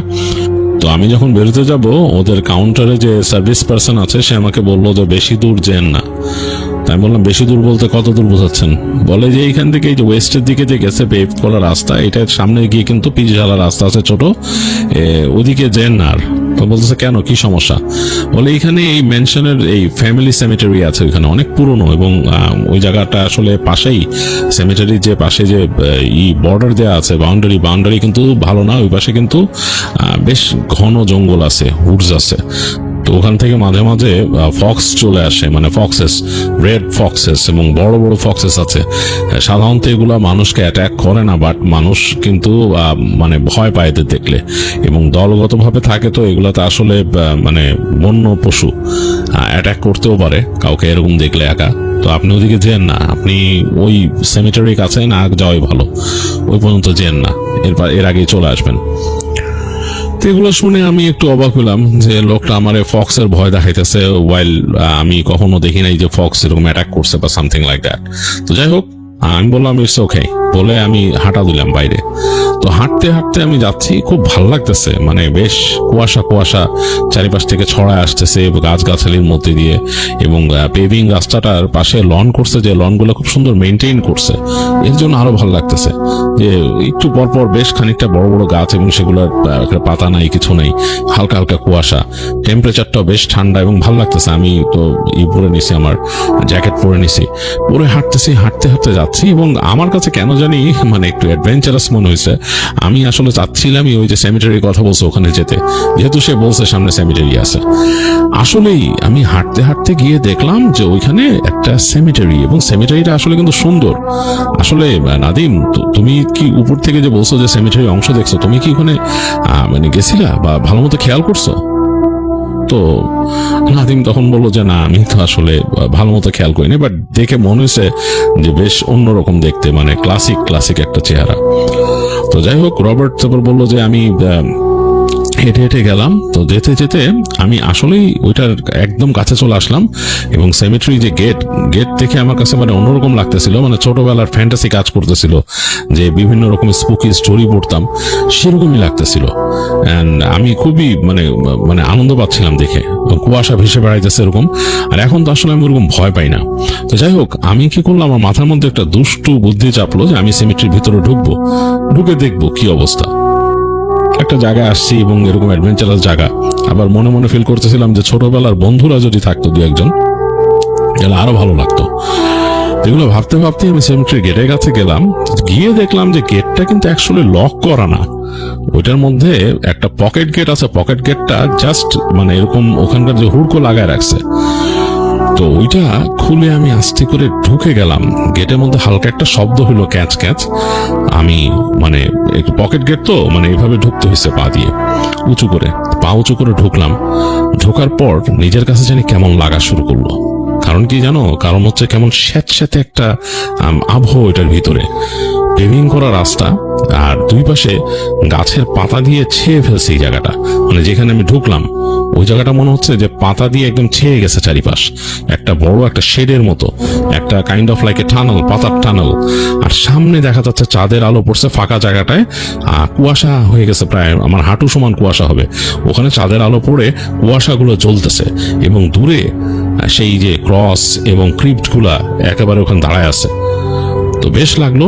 তো আমি হাঁটতে হাঁটতে ভিতরে চলে গেলাম। আসলে আমি কিন্তু ভৌতিক চিন্তা করতেছি না ওরকম, আমার কাছে অ্যাডভেঞ্চারাস লাগতেছে, আর ছোটবেলার সেই থ্রিল মনে পড়তেছে যে কত রকমের কিছু দেখতাম। তো এইখান থেকে আমি একবার মানে পেছন ফিরে তাকালাম, মানে ঢোকার পরে যে দেখলাম যে দূর থেকে ম্যানশনটা দেখা যায় কিনা। হ্যাঁ, দেখা যাচ্ছে, ম্যানশন দেখা যাচ্ছে। ম্যানশনটাকেও ভৌতিক লাগতেছে এখান থেকে, মানে মানে একেবারে অন্যরকম, মনে হয় যে থ্রিলার মুভিতে দেখলে যেরকম লাগে সেরকম। আমার উপর যেন নেশা ভর করলো। আমি চিন্তা করলাম যে আজকে এই সেমিটারিটা আমি এক্সপ্লোর করব। তো আমি হাঁটা শুরু করলাম।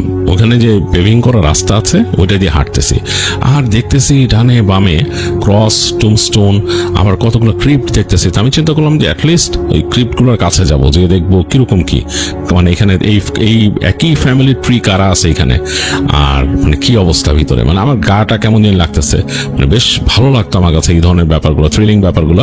এরকম জায়গা তো অনেকদিন পাই নাই। ছোটবেলায় বন্ধুদের সাথে ঘুরছি এরকম, কিন্তু আমি কিন্তু সেমিট্রিতে গেছি ছোটবেলায় এরকম ঘুরতে। যাই হোক, তো আমি হেঁটে হেঁটে যাচ্ছি, দেখতেছি কুয়াশা ছেয়ে আছে অনেকটা।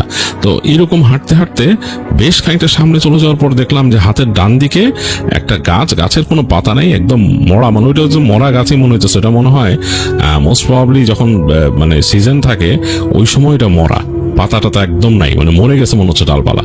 ওইটার পাশে একটা ক্রিপ্ট, এবং ক্রিপ্টটা বেশ কেমন জানি মানে একটু অন্যরকম লাগতেছে আমার কাছে, অন্যগুলোর সাথে মিল নাই, এবং বেশ পিলারগুলা উঁচা উঁচা আর বেশ উঁচু। তা আমি চিন্তা করলাম ওইটার সামনে আগে যাই, এটা তাদের ফ্যামিলির কোনো ইম্পর্টেন্ট মানুষের হবে হয়তো। যাই হোক, হাঁটতে হাঁটতে গেলাম, ওটার কাছে চলে আসলাম।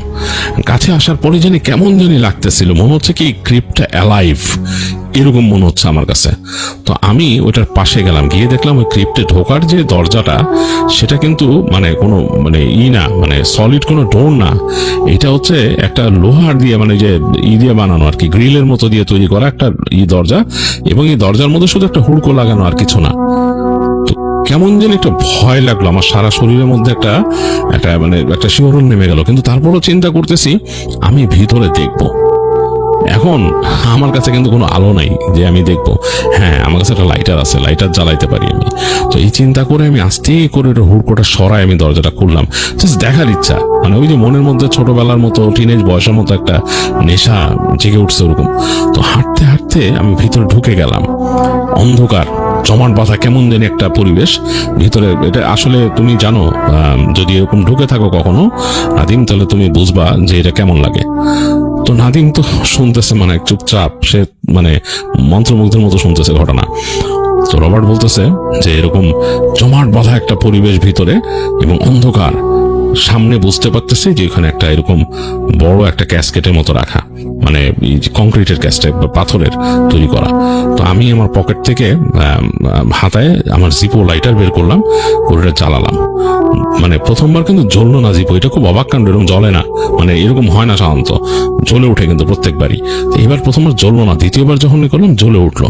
জ্বলে উঠে মধ্যে দেখতেছি যে পাশের দেয়ালগুলা একেবারেই অন্যরকম, মানে কেমন জানি মানে ফ্লোরাল যে প্রেজেন্টেশনটা দিছে সেটা খুব স্বাভাবিক ফ্লোরাল প্রেজেন্টেশন না, এবং এটা মনে হয় না যে আমাদের দেশের প্রচলিত কোনো প্রেজেন্টেশন, এটা একটু ডিফারেন্ট মনে হইতেছে। এবং এক পাশে দেখলাম মানে এই দেয়ালের এক পাশে কিছু মানে আঁকা, মানে ছবি আঁকা, অনেকটা যেমন হাইরোগ্লিফিক্স থাকে মিশরে সেরকম, কিন্তু পাথরের উপর খোদাই করে করে ছবি আঁকা, এবং ছবির ক্যারেক্টারগুলা আসলে আমাদের এখানকার মানুষের সাথে মিল লাগে না। আমার কাছে কেন জানি মনে হচ্ছে ইস্টার্ন এই ছবিগুলা। তো যাই হোক, আমি ওই ক্যাসকেটের উপর দিকটা তাকাইলাম, ক্যাসকেটের যে ইটা কংক্রিটের করা, খুব অবাক হয়ে গেলাম যে মানে যেই মুখটা আঁকা আছে এটা দেখেও মনে হচ্ছে একটা নারীর মুখ খোদাই করে দেয়া, মানে একদম খুব সুন্দর করে করছে যে করছে কাজটা। অ্যাকচুয়ালি শুধু মুখ না, মানে নারীটাকেই খোদাই করে মানে বানানো ওইটা পাথরের উপরে, মনে হচ্ছে মানে খুব আর্টিস্টিক ভাবে যে এই নারীটা এই ক্যাসকেটের ভেতরে বা সার্কোফাগাসের ভেতরে সে ঢুকে যাচ্ছে বা শুয়ে আছে অর্ধেক ভেতরে, আর অর্ধেকটা তার ভেসে উঠছে এই এই লিডের উপরে এরকম, এবং ডার্ক স্টোন দিয়ে করা, ডার্ক স্টোন মানে। এবং এই যে নারীর যে আঁকা হয়েছে এখানে, এনগ্রেভ করা হয়েছে, এটা কিন্তু মনে হচ্ছে না আমাদের ওয়েস্টার্ন কোনো নারী, ইস্টার্ন কোনো নারী। এবং তার যে ড্রেসের অংশ আঁকা সেগুলো মনে হচ্ছে ইস্টার্ন ড্রেস। তো যাই হোক, এর মাঝে আমার লাইটার গরম হয়ে গেছে, হাতে ছ্যাঁকা লাগাতে আমি তাড়াতাড়ি লাইটার অফ করে দিলাম, এবং দেখলাম গরম হয়ে গেছে আমার লাইটার, আমি ওটা পকেটে রাখতে পারবো না, এখন হাতে নিয়ে যেতে হবে। তো আমি চিন্তা করলাম থাক, মানে গাটা কেমন শিরশির করতেছে, কেমন যেন ভয় ভয় লাগতেছে এখানে, মানে এখানে থাকা ঠিক না, আমি চলে যাই। তো আমি ওখান থেকে বেরোতে গেলাম, হেঁটে সামনে বেরোতে গেছি ওই যে দরজাটা দিয়ে। ওইখানে আমার কাছে মনে হলো যে কে জানি মানে হাঁটা চলা করতেছে, মানে হেঁটে ওদিক দিয়ে গেল ওই পাশ থেকে। আমার কাছে বেশ ভয় লাগলো যে রাতের বেলা কে এখানে হেঁটে গেল। মানে এই জিনিসটা কিন্তু আসলে যতই আমরা থ্রিল ফিল করি বা যাই ফিল করি, এরকম নির্জন একটা পুরনো সেমিটারিতে মানে কেউ হাঁটতে থাকলে রাতের বেলা সেখানে যদি মনে হয় কেউ আরেকজন আছে, তা কিন্তু ভয়ই লাগবে। তো আমি তাড়াতাড়ি মানে ওইখান থেকে মানে কোনো মতে ওই গেটটাকে টেনে দিয়ে ওখানে জাস্ট হুড়কোটা আবার দিয়ে হেঁটে বের হয়ে গেলাম। আমার এখন শীত লাগা শুরু করছে, কাঁপুনি লাগতেছে কেমন জানি। আমি তাড়াতাড়ি আমার জ্যাকেটটাকে আরো সামনে টেনে নিয়ে হেঁটে চিন্তা করতেছি এখন বেরিয়ে যাবো, আমার আর দরকার নাই বেশি থাকার। তো হঠাৎ করে আমি পেছনে মনে হলো একটা শব্দ পেলাম। তো শব্দটা অনেকটা পাথরের মধ্যে যদি কেউ কিছু ঘষে নেয় এরকম। তা আমি ফট করে তাকাইছি, মানে অটোমেটিকলি আমার চোখ গেছে। আমি তাকাই দেখতেছি ওইখানে একটা মহিলার অবয়ব, এবং মহিলা বুঝতে পারতেছি কারণ হচ্ছে যে নারীদের যেরকম হয় সেরকমই, মানে নারীদের একটা মানে অবয়ব যেরকম হয় সেরকম, কিন্তু সে মনে হচ্ছে একটা কাপড় দিয়ে ঢাকা, মানে অনেকটা ওই যে আরব দেশে বা ইস্টার্ন কান্ট্রিতে যেমন রোপ পরে মহিলারা ওরকম করা, এবং মাথার মধ্যে মনে বড় একটা ঘোমটা টানা, এবং সে হেঁটে হেঁটে আসতেছে, এবং তার হাতটা এরকম বাড়ায় যে এখানে অন্য একটা ইসের উপরে মানে টুমস্টোন উপর হাত দিছে, তার হাতের ঘষাতে হয়তো তার নখের সাথে পাথরের ঘষাতে এই শব্দটা হয়েছে, কারণ অনেক বেশি নিস্তব্ধ জায়গাটা, শুধু পোকার কিছু শব্দ আছে, এবং সেটা হেঁটে আমার দিকে আসতেছে। আমার আর তখন কোনো মানে একদমই সাহস ছিল না, আমি ছেড়ে দৌড় দিছি ওখান থেকে, এবং মানে শুধু আমার জুতার শব্দ হইতেছে মাটিতে, মানে ঠাক ঠাক ঠাক ঠাক করে পড়তেছে জুতার শব্দ। আমি দৌড় দিয়ে বেরোচ্ছি, আর আমি হঠাৎ করে পিছন ফিরে তাকায় দেখতেছি কেউ আছে কিনা, দেখলাম যে না, কেউ নাই। তা আমি একেবারে সেই ইসে চলে আসলাম, মানে সেমিটারিজে ঢোকার যে রাস্তা রয়েছে বললাম গাছের পাতা দিয়ে ঢাকা, ওখানে চলে আসলাম। তো ওখানে এসে আমি মানে চিন্তা করতেছি যে মানে একবার পিছন ফিরে তাকাই কেউ আসতেছে কিনা।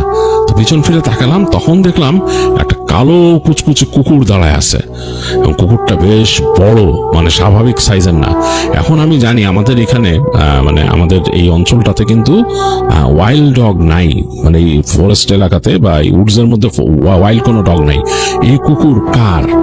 এটা কি এখানকার মানে গার্ড দেয় এরকম কোনো কুকুর? এরকম যদি হয় তাহলে তারা বলবে কুকুর আছে, সেটা তো বলে নাই। এবং দেখলাম কুকুরটা বেশ ফেরোসাস ভাবে মুখ হা করলো, এবং গড় গড় করে শব্দ বের করলো মুখ থেকে। ও যে হা করছে ওর দাঁত দেখতে পাচ্ছি আমি আসলে আর কোনো চিন্তা না করে আবার একটা ছুট লাগালাম ওখান থেকে খুব ফাস্ট।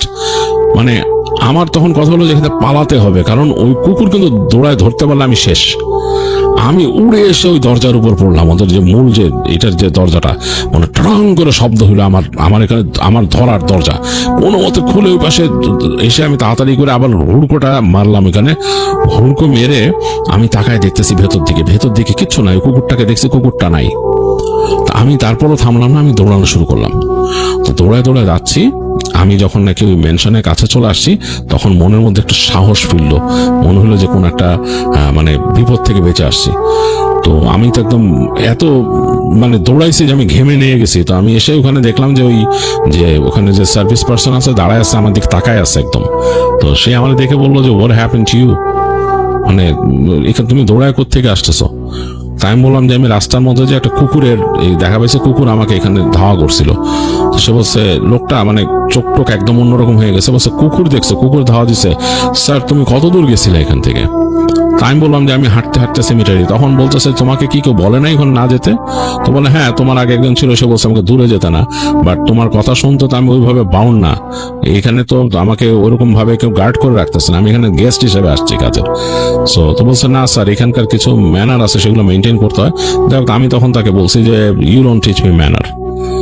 এই বলে আমি হেঁটে চলে গেছি, সোজা চলে গেলাম আমার রুমে। তো যে রুমটা আমাকে দেওয়া হয়েছিল সেই রুমটাতে আমি ঢুকলাম, ঢুকে তাড়াতাড়ি আমার মতো মানে চেঞ্জ করে আমি শাওয়ার নিয়ে নিলাম তাড়াতাড়ি, কারণ আমার একদম মানে অন্যরকম লাগতেছিল।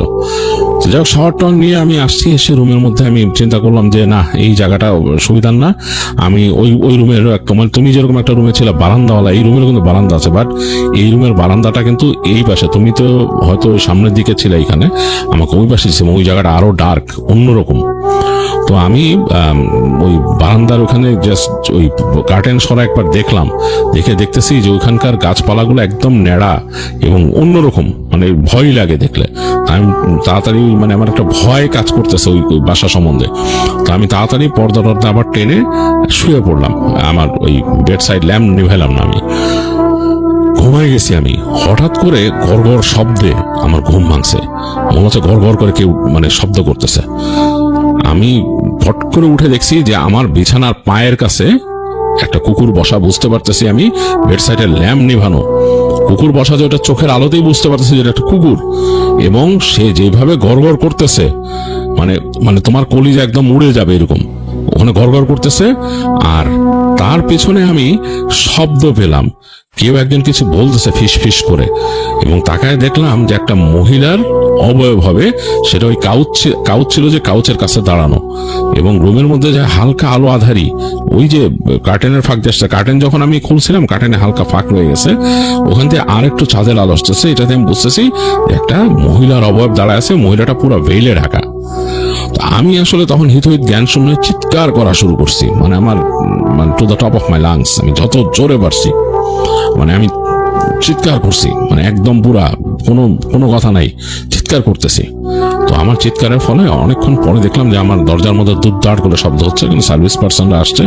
তো এসে তারা যখন নাকি দরজাটা মানে তারা খুলে ফেলবে, ওইখানে তাদের কাছে এক্সট্রা চাবি আছে, এই সময় আমি লাফ দিয়ে উঠে যে দরজাটা খুললাম অন্ধকারের মধ্যে। দরজা খোলার সাথে সাথে রুমের যে ল্যাম্প আছে জ্বলে উঠলো, আমার বেড সাইড ল্যাম্প। তারা ঢুকলো, দুইজন ঢুকে বললো যে sir are you all right, মানে এইভাবে চিৎকার করতেছেন কেন? তখন আমি বললাম যে I just saw a dog, এরকম একটা ডগ আমার রুমে সেরকম করছে, আর এই ব্যাপার। তো তারা জাস্ট মুখ চাওয়াচাই করলো, আর কিছু বললো না আমাকে। তো বললো যে আপনি কি ঠিক আছেন? তখন আমি বললাম যে তোমরা চেক করো এখানে কুকুর কোথায় আছে। তো ওরা দুইজনই গেল, চেক করলো, আমার বাথরুম চেক করলো, বারান্দা চেক করলো, কোথাও কোনো কুকুর তো মানে দাঁড়িয়ে গেছে। এবং তারা বলতেছে you probably had a nightmare, তারা বলতেছে যে দুঃস্বপ্ন দেখছি আমি। তো আমি মানে এটা মানে বিশ্বাস করতে পারি না, কারণ এই কুকুরটা আমি দেখে আসছি একটু আগে সেমিটারিতে, এবং এখানে ছিল কিভাবে কি। যাই হোক, ওরা দুইজন চেক টেক করে বললো যে স্যার এরকমই করো না, তুমি থাকো, অসুবিধা নাই। আর আমাদের একজন এখানে ডিউটিতে আছে, ঘোরাফেরা করতেছে, কোনো দরকার হলে জাস্ট তোমার ইন্টারকমে এখানে কল দিও, অথবা দরজা খুলে যদি এখানে এসে মানে ইজ এনিবডি দেয়ার বললে আমরা চলে আসবো এখানে। তো যাই হোক, ওরা চলে গেল, আমি তো ভয়ে কাঁপতেছি, লাইট জ্বলতেছে রুমে, তো মানে খুব অন্যরকম একটা অবস্থা, আমার প্রচন্ড ভয় লাগতেছে। আমি চিন্তা করলাম আর ঘুমাবো না, আমি উঠে বসলাম, উঠে ওদের ওই ইন্টারকমে কল দিয়ে বললাম একটা কফি দিতে। তো একটু পরে কফি নিয়ে আসলো একজন। তো যে কফি নিয়ে আসছে সে আমাকে বলতেছে যে তুমি নাকি ভয় পাইছো। যে নিয়ে আসে তিনি একজন বয়স্ক লোক, তো তিনি বলছে তুমি নাকি ভয় পাইছো। আমি বললাম যে হ্যাঁ, এরকম ব্যাপার। তো সে তখন বললো যে আমি তোমারে বলবো যে এখানে ঘটনা কি, but you have to promise me যে তুমি কারো কাছে বলবা না। তো আমি বললাম যে না, আমি বলবো না। তখন সে আমাকে বললো যে ঘটনাটা, যে আমাদের যে এখানকার যে মূল ওনার ছিল আগে, মানে এই ম্যানশনের যে মূল মালিক, মানে এখনকার যে মালিকের গ্রেট গ্র্যান্ডফাদার, সে তখন ইন্ডিয়াতে গেছিল ব্যবসার কাজে। তো তো তিনি ওখানে তার কাজকর্ম করছিলেন। তো একদিন তিনি একটা পার্টিতে অ্যাটেন্ড করেন, তাদের ওখানে একটা পার্টি হয়, সরকারি পার্টি ছিল। তো সেই পার্টি শেষে তিনি ব্যাক করতেছেন তার রেস্ট হাউসে। তো রাতের বেলা, গভীর রাতে, তো তিনি তার ঘোড়ার গাড়িতে উঠে দেখেন যে ওখানে একটা কেওয়াজ হচ্ছে। কি কেওয়াজ? তো সেখানে তিনি তাকাইলেন, তার ঘোড়ার গাড়িকে স্লো করতে বললেন, বলে তিনি তাকায় দেখলেন যে কিছু মানুষ এরকম একটা মেয়েকে বেঁধে নিয়ে যাচ্ছে, তাদের হাতে মশাল, এবং তারা কোথাও নিয়ে যাচ্ছে তাকে। তো তিনি জিজ্ঞেস করলেন, তার যে গাড়োয়ান তাকে জিজ্ঞেস করলেন যে এরা কই নিয়ে যাচ্ছে। বলছে এটা হচ্ছে ডাইন, তাকে ধরছে, তাকে করবে, তারা মানে ক্ষতি করবে আর কি, তাকে শেষ করে দিবে। তো তখন সেই যে আমাদের পুরনো যে ছিলেন, যে এই ফ্যামিলির যিনি ছিলেন গ্রেট গ্র্যান্ডফাদার, তিনি তখন সেখানে বলেন যে না, এটা বাধা দিতে হবে। তো তিনি তার সাথে গার্ড ছিলেন, তাদেরকে বললেন যে এদেরকে বাধা দাও। তো তারা গিয়ে ওখানে বাধা দেয় এবং এটা নিয়ে বিশাল ওখানে সমস্যা হয়, ঝগড়াঝাটি, এটা সেটা। তো তিনি বলেন যে এটা কখনোই হতে পারে না, এটা হলে কিন্তু সমস্যা হবে, আমি এগুলা কমপ্লেন করব। আর তখন তো কলোনিয়াল শাসন, সমস্যা হবে। তো ওইখানকার মানুষজন একটু ভয় পেল তার এই শাসনতে, এবং তার সোলজাররা এখানেই করলো। তো বিশাল একটা মানে ঝামেলা করে তারা তিনি বললেন যে এই মহিলার নামে যেটা কোনো এলিগেশন থাকে সেটা তোমরা এসে যা করবা, এবং সেটা তখন ব্যবস্থা হয়, বাট একে তোমরা কোনো ক্ষতি করতে পারবা না, এভাবে এটা সম্ভব না। তো তিনি সেই মেয়েটাকে ওখান থেকে উদ্ধার করেন। সে মেয়ে ছিল খুবই সুন্দরী। তো তিনি তাকে সাথে করে নিয়ে আসেন ওইখানে তার রেস্ট হাউসে এবং থাকতে দেন। এবং দেখা যায় পরদিনও তিনি সেই মেয়েকে ওখানে দেখেন, এবং মেয়েটা তার সাথে কথাবার্তা বলেন খুব সাবলীল ভাবে, এবং তিনি বেশ পছন্দ করেন। দেখেন মেয়েটা খুব চটপটে, অনেক কিছু পারে, এবং সে ইংরেজিও জানতো কিছু। যাই হোক, তিনি কথা বলতে বলতে মেয়েটার প্রতি তার একটা আসলে চলে আসে, ভালোবাসা চলে আসে, এবং তিনি ওই মেয়েটাকে ওখান থেকে রক্ষা করে নিয়ে আসেন, তিনি ইংল্যান্ডে নিয়ে আসেন। কিন্তু তাকে কিন্তু বলছিল ওখানকার মানুষজন, প্রায় অনেকে দেখা করে বলছিল যে আপনি কিন্তু ভালো করলেন না এই কাজটা, সে কিন্তু একটা ডাইন, এবং তাদের ভাষায় অনেকে বলতে চুড়েল, হ্যাঁ, সে সমস্যা করতো। যাই হোক, সেই যে গ্রেট গ্র্যান্ডফাদার যিনি ছিলেন তিনি নিয়ে আসেন তাকে, এবং এনে তাকে তিনি এই তার যে এখানকার যে মেনশন বা তার ওখানে রাখেন, এবং তাকে তিনি বিয়েও করেন। তো যাই হোক, তারা এরকম চলতো, মানে খুব সুন্দরভাবেই তাদের জীবনযাপন চলতো। তো একবার তিনি এরকম ফাইন্ড আউট করেন যে এই মেয়েটা আসলেই উইচক্রাফট করে। তো উইচক্রাফট করে তিনি যখন মানে তাকে দেখেন যে এরকম উইচক্রাফট করে, তিনি তখন তাকে বলে যে তোমাকে তো আমি কিছু করবো না, তুমি চলে যাবো, আমার এখান থেকে আর থাকবা না। অ্যাকচুয়ালি তোমাকে আমি আবার ইন্ডিয়া পাঠিয়ে দিব, কারণ তোমাকে আমার এখানে রাখা সম্ভব না, তোমার এখানে কেউ নাই, সুতরাং তোমাকে আমার এখানেও ছাড়া সম্ভব না। আর আমি তোমার এগুলো মেনে নিতে পারবো না। তুমি যদি আমার কাছে এখানে সবকিছু ক্ষমা চেয়ে বলো যে এই জিনিস আর করবো না, তাহলে তোমার সাথে আমি কথা বলতে পারি, এছাড়া আর বলবো না। তো যাই হোক, তিনি এরকম রাগারাগি করে চলে যায়। তো যাই হোক, পরদিন তিনি ওই দিন রাগ করে তিনি আরো ওই ইসের কাছেই যান না, সেই যে তার স্ত্রী বিয়ে করছিলেন যে তার কাছেই যান না। তো পরদিন তিনি দেখেন সকালবেলা থেকে তার স্ত্রীকে আর পান না তিনি। তো তিনি একটু মানে অবাক হন যে কই গেছে, এখানে তো তার কোনো যাওয়ার জায়গা নেই। তো সে জানতো যে এখানে তারা যেখানে থাকতো এই মেনশনটা না, কিন্তু এখান থেকে আরো ওয়েস্টে গেলে এই যে মালিকের মানে এই ফ্যামিলির আরো একটা বড় মেনশন আছে। ওই মেনশনটা এখন একদম খালি থাকে, ওইটা পাহাড়ের উপরে, এবং ওইটাতে জাস্ট মেইনটেইন করে রাখে। ওইটা কিন্তু বেশ হন্টেড, মানুষ ভয় পায় এখানে গেলে। যাই হোক, ওই মেনশনটায় তারা থাকতো। তো সকালবেলা তিনি যখন পান না, তিনি একটু চিন্তিত হলেন কই গেছে। তো তিনি নিজের মতো বসলেন, ওখানে বসে তিনি কফি খাচ্ছেন, এবং তিনি নিজের মতো চিন্তা ভাবনা করতেছেন যে তার এগুলা কি হলো। মানে তিনি কিন্তু ওই মেয়েকে খুব ভালোবেসে ফেলছিলেন। এর মধ্যে তার ওখানকার যে একজন কর্মচারী ছুটে আসলো, এসে বলল যে আপনি আসেন, তাড়াতাড়ি দেখে যান। তিনি তাদের বললেন যে কি ব্যাপার, তোমরা এত ব্যতিব্যস্ত কেন, কি হয়েছে? তো তারা জাস্ট মাথা নিচে করে বলছে আপনি আসেন। তো তখন উনি বেরোলেন এখান থেকে, এবং বের হয়ে তিনি তাদের সাথে গেলেন। তো গিয়ে দেখলেন যে সেই যে পাহাড়ের একটা অংশ ছিল উঁচু, তার থেকে নিচে অংশটা বেশ নিচু। তো ওই কোণা একেবারে যে তারা নিয়ে গেল তাকে, যে দেখলেন যে উপর থেকে দেখা যাচ্ছে যে তার যে স্ত্রী, সেই যে ভারতীয় নারীকে তিনি বিয়ে করছেন, সে নিচে পড়ে আছে, এই উঁচা থেকে একদম নিচে পড়ে আছে, মানে বেশ বাজে অবস্থা। এবং তার যে কুকুর ছিল, তাদের একটা কুকুর ছিল বাসায়, সেই কুকুরটাও পড়ে আছে ওখানে। খুবই মানে আশ্চর্যজনক ব্যাপার, এই উপর থেকে কুকুরটাও পড়ছে এবং সেও পড়ছে, খুবই আশ্চর্যজনক ব্যাপার। তো তিনি ওইখানে ভেঙে পড়েন। যাই হোক, তার অবস্থা খুবই খারাপ হয়ে যায়, তিনি মানসিকভাবে অসুস্থ ছিলেন অনেকদিন। তো তারপরে তিনি সেই মানে তার স্ত্রীর কবরের ব্যবস্থা করেন। তো এখানে তিনি ক্রিপ্ট করেন এবং এখানকার যে পুরনো তাদের ফ্যামিলি সেমিটারি আছে সেখানেই তাকে করা হয়, সমাহিত করা হয়।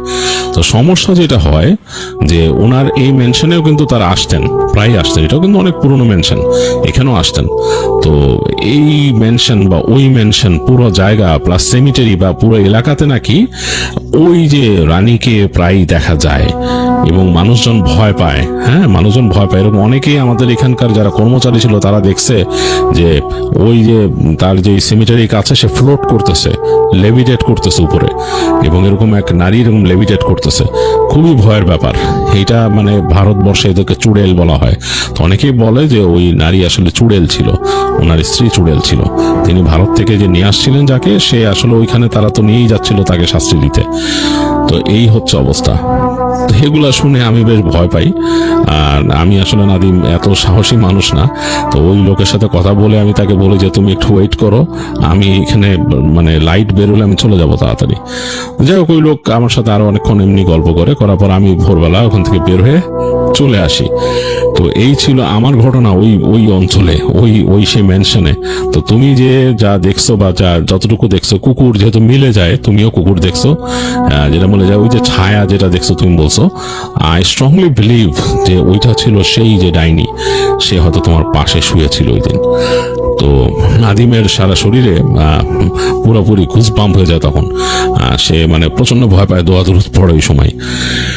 তো নাদিম এই ঘটনাটা শোনার পর তার কাছে বেশ ইন্টারেস্টিং লাগে এবং সে পরে চিন্তা করছিল যে সে একবার ঘুরতে যাবে ওই জায়গাটায়, সে আবার যাবে এবং কাউকে মানে কিছু না জানিয়েই যাবে, মানে ওখানে গিয়ে হোটেলে থেকে একদিন ওই জায়গাটা ঘুরবে।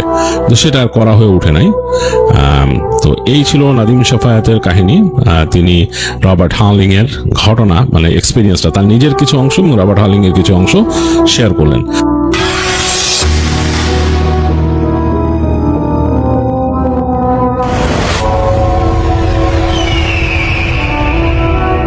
আসসালামু আলাইকুম লিসনার্স, সবাইকে আমন্ত্রণ জানাচ্ছি আমি ডক্টর আলিফ।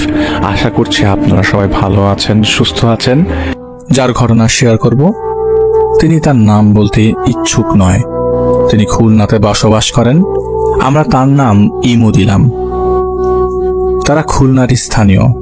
তিনি যখন বিবিএ তৃতীয় বর্ষে পড়াশোনা করছিলেন তখনকার সময় একটি ঘটনা তিনি শেয়ার করছেন, যা তিনি অনেকদিন পর্যন্ত সাফার করেছেন। এই ঘটনার সূত্রপাত 2018 সালে তার একটি ছেলের সাথে পরিচয় হয়। ধীরে ধীরে পরিচয় থেকে বন্ধুত্ব, পরে সম্পর্কে পরিণত হয়। তাদের সম্পর্কটা তাদের দুজনেরই পরিবার জানতেন, তবে তার পরিবারের সদস্য, বিশেষ করে তার নানি এবং তার মা রাজি ছিলেন না। বাসা থেকে যখন তাকে অন্য জায়গায় বিয়ে দেওয়ার সিদ্ধান্ত হয় তখন তিনি পরিবারের সদস্যর সাথে বেশ বাজে ব্যবহার করেন। বিষয়টা তিনি তার বয়ফ্রেন্ডকে জানান এবং তার মাকেও জানান। পরে দুই পরিবার যখন দেখা করেন তাদের মধ্যে বেশ কথা কাটাকাটির কারণে শেষ পর্যন্ত সেই সম্পর্কটা আর টিকতে পারে না, নষ্ট হয়ে যায়। কিন্তু তিনি বিয়ে করতে রাজি হতেন না। কিছুদিন পরে তার মা তার কাছে একটি পুরনো জামা চান কাজের মেয়েকে দিবেন বলে। তিনি তার মাকে তার ব্যবহার করা পুরনো একটি লাল রঙের জামা দেন। তার ঠিক 3 দিন পর তিনি বিকালে ছাদে হাঁটতে যান এবং দেখেন বিল্ডিং এর পাশে এক ঝোপের মধ্যে তার সেই জামাটা পড়ে আছে। তিনি দৌড়ে নিচে যান এবং জামাটা হাতে নিয়ে দেখে জামাটার না একটা হাতা কাটা। পরে তিনি বাসায় এসে তার মাকে আর কোনো প্রশ্ন করেন নাই। ওই দিন রাতে তিনি স্বপ্ন দেখেন একটা লম্বা মতন মানুষ, পাঞ্জাবি পরা, কিছুটা লালচে দাড়ি আর চুল যা ছিল খুব বেশি বড়, এবং তিনি সুদর্শন দেখতে একজন মধ্যবয়সী পুরুষ। তিনি তাকে কিছু মিষ্টি খেতে দিলেন এবং সিদ্ধ ডিম খেতে দিলেন এবং খেতে বলেন। তার হাসিটা ছিল খুবই সুন্দর। তার দেওয়া ডিম অর্ধেকটা তিনি খান আর তখনই তার ঘুম ভেঙে যায়। ঘুম থেকে তিনি উঠে দেখেন তার মাথা থেকে কপাল বেয়ে তেল জাতীয় কিছু একটা পড়ছে। উল্লেখ্য যে তিনি কখনো চুলে তেল দিতেন না, কারণ তাতে তার প্রচন্ড মাথা ব্যথা করত। তার মাথা ঘেমে যাওয়ার কোনো প্রশ্নই আসে না, কারণ তখন ছিল শীতকাল। তিনি রুমের লাইট জ্বালান এবং আয়নার সামনে যে দেখেন আসলেই তেল জাতীয় কিছু একটা তার মাথার ঠিক মাঝখানে সিটি বেয়ে পড়ছে। সঙ্গে সঙ্গে তিনি শ্যাম্পু দিয়ে গোসল করেন। পরের দিন সকালে তিনি বাসার কাউকে না জানিয়ে তার এক বান্ধবীর সহায়তায় একজন হুজুরের কাছে যান। হুজুরকে তিনি সমস্ত ঘটনা বলেন। উনি ওনার সাথে থাকা জিনের মাধ্যমে জানান তাদের বিয়ে বন্ধ করে রাখা হয়েছে এবং একটা কালো জাদু করে রাখা হয়েছে। তাকে উনি একটা তাবিজ দেন, বলেন সবসময় সেটা কোমরে পরে থাকতে।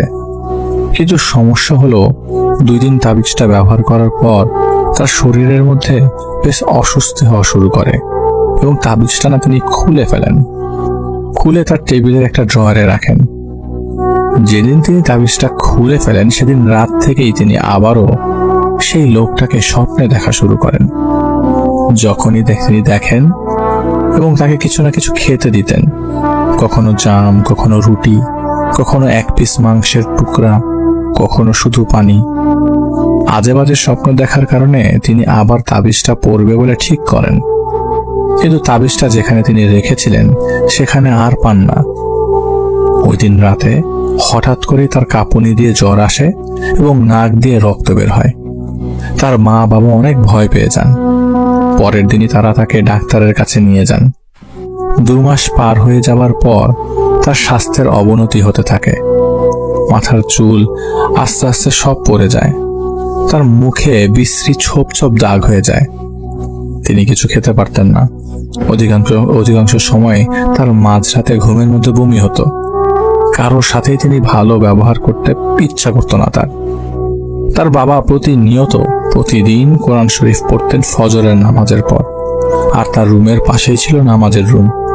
সেখানে বসে তার বাবা কোরআন তেলাওয়াত করতেন ভোরে। শুধুমাত্র ওই সময়ে তিনি ঘুমে থাকতেন, কিন্তু যখন কোরআনের উচ্চারণের শব্দ তিনি শুনতেন তার খুব বিরক্ত বোধ হতো এবং মাথায় বালিশ চাপা দিয়ে তিনি চুপ করে শুয়ে থাকতেন। মাঝে মাঝে তিনি একটা ছায়া দেখতেন, ইভেন তিনি এখনো দেখেন, আর ছায়াটা তার দরজার একটা কর্নারে তিনি দেখেন। 1 সপ্তাহ পর তিনি তার মাকে না পেরে সমস্যার কথাগুলো বলেন। তার মা তাকে আরেকজন হুজুরের কাছে নিয়ে যান। তিনি ছিলেন সেই হুজুর যার কাছে তিনি গিয়েছিলেন। সেখানে যাবার পর তার মা স্বীকার করেন তিনি তার জামার কাপড়টা এনে হুজুরকে দিয়েছিলেন যেন তার মায়ের কথা তিনি শোনেন। ওই কাপড় পুড়িয়ে তাবিজ করে সেটা তার বালিশের ভেতর রাখা হয়। তার অবস্থা দেখে তার মা অনেক কান্নাকাটি করেন। হুজুরকে বলেন যে আপনি আমার মেয়েকে যেভাবেই পারেন ঠিক করেন। হুজুর বলেন ওকে কালো জাদু করা হয়েছে যেন দিন দিন অসুস্থ হয়ে পড়ে এবং বিয়ে বন্ধ করা। উনি তাদের একটা পেরেক দেন, সেটা তাদের দরজার সামনে লাগাতে বলেন। পরে বহু কষ্টে তাকে বুঝিয়ে লাগানো হয়। একটা বোতলে লাল গোলাপ পরে হুজুরের কাছ থেকে নিয়ে আসা হয়, সেটা তার রুমে রাখা হয়। হুজুর নিষেধ করেছিলেন রুমে অপরিচিত কেউ যেন না ঢোকে।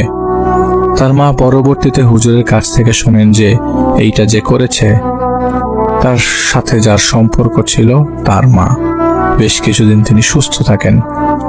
করোনার কারণে আবার করোনা আক্রান্ত হয়ে সেই হুজুর মারা যান।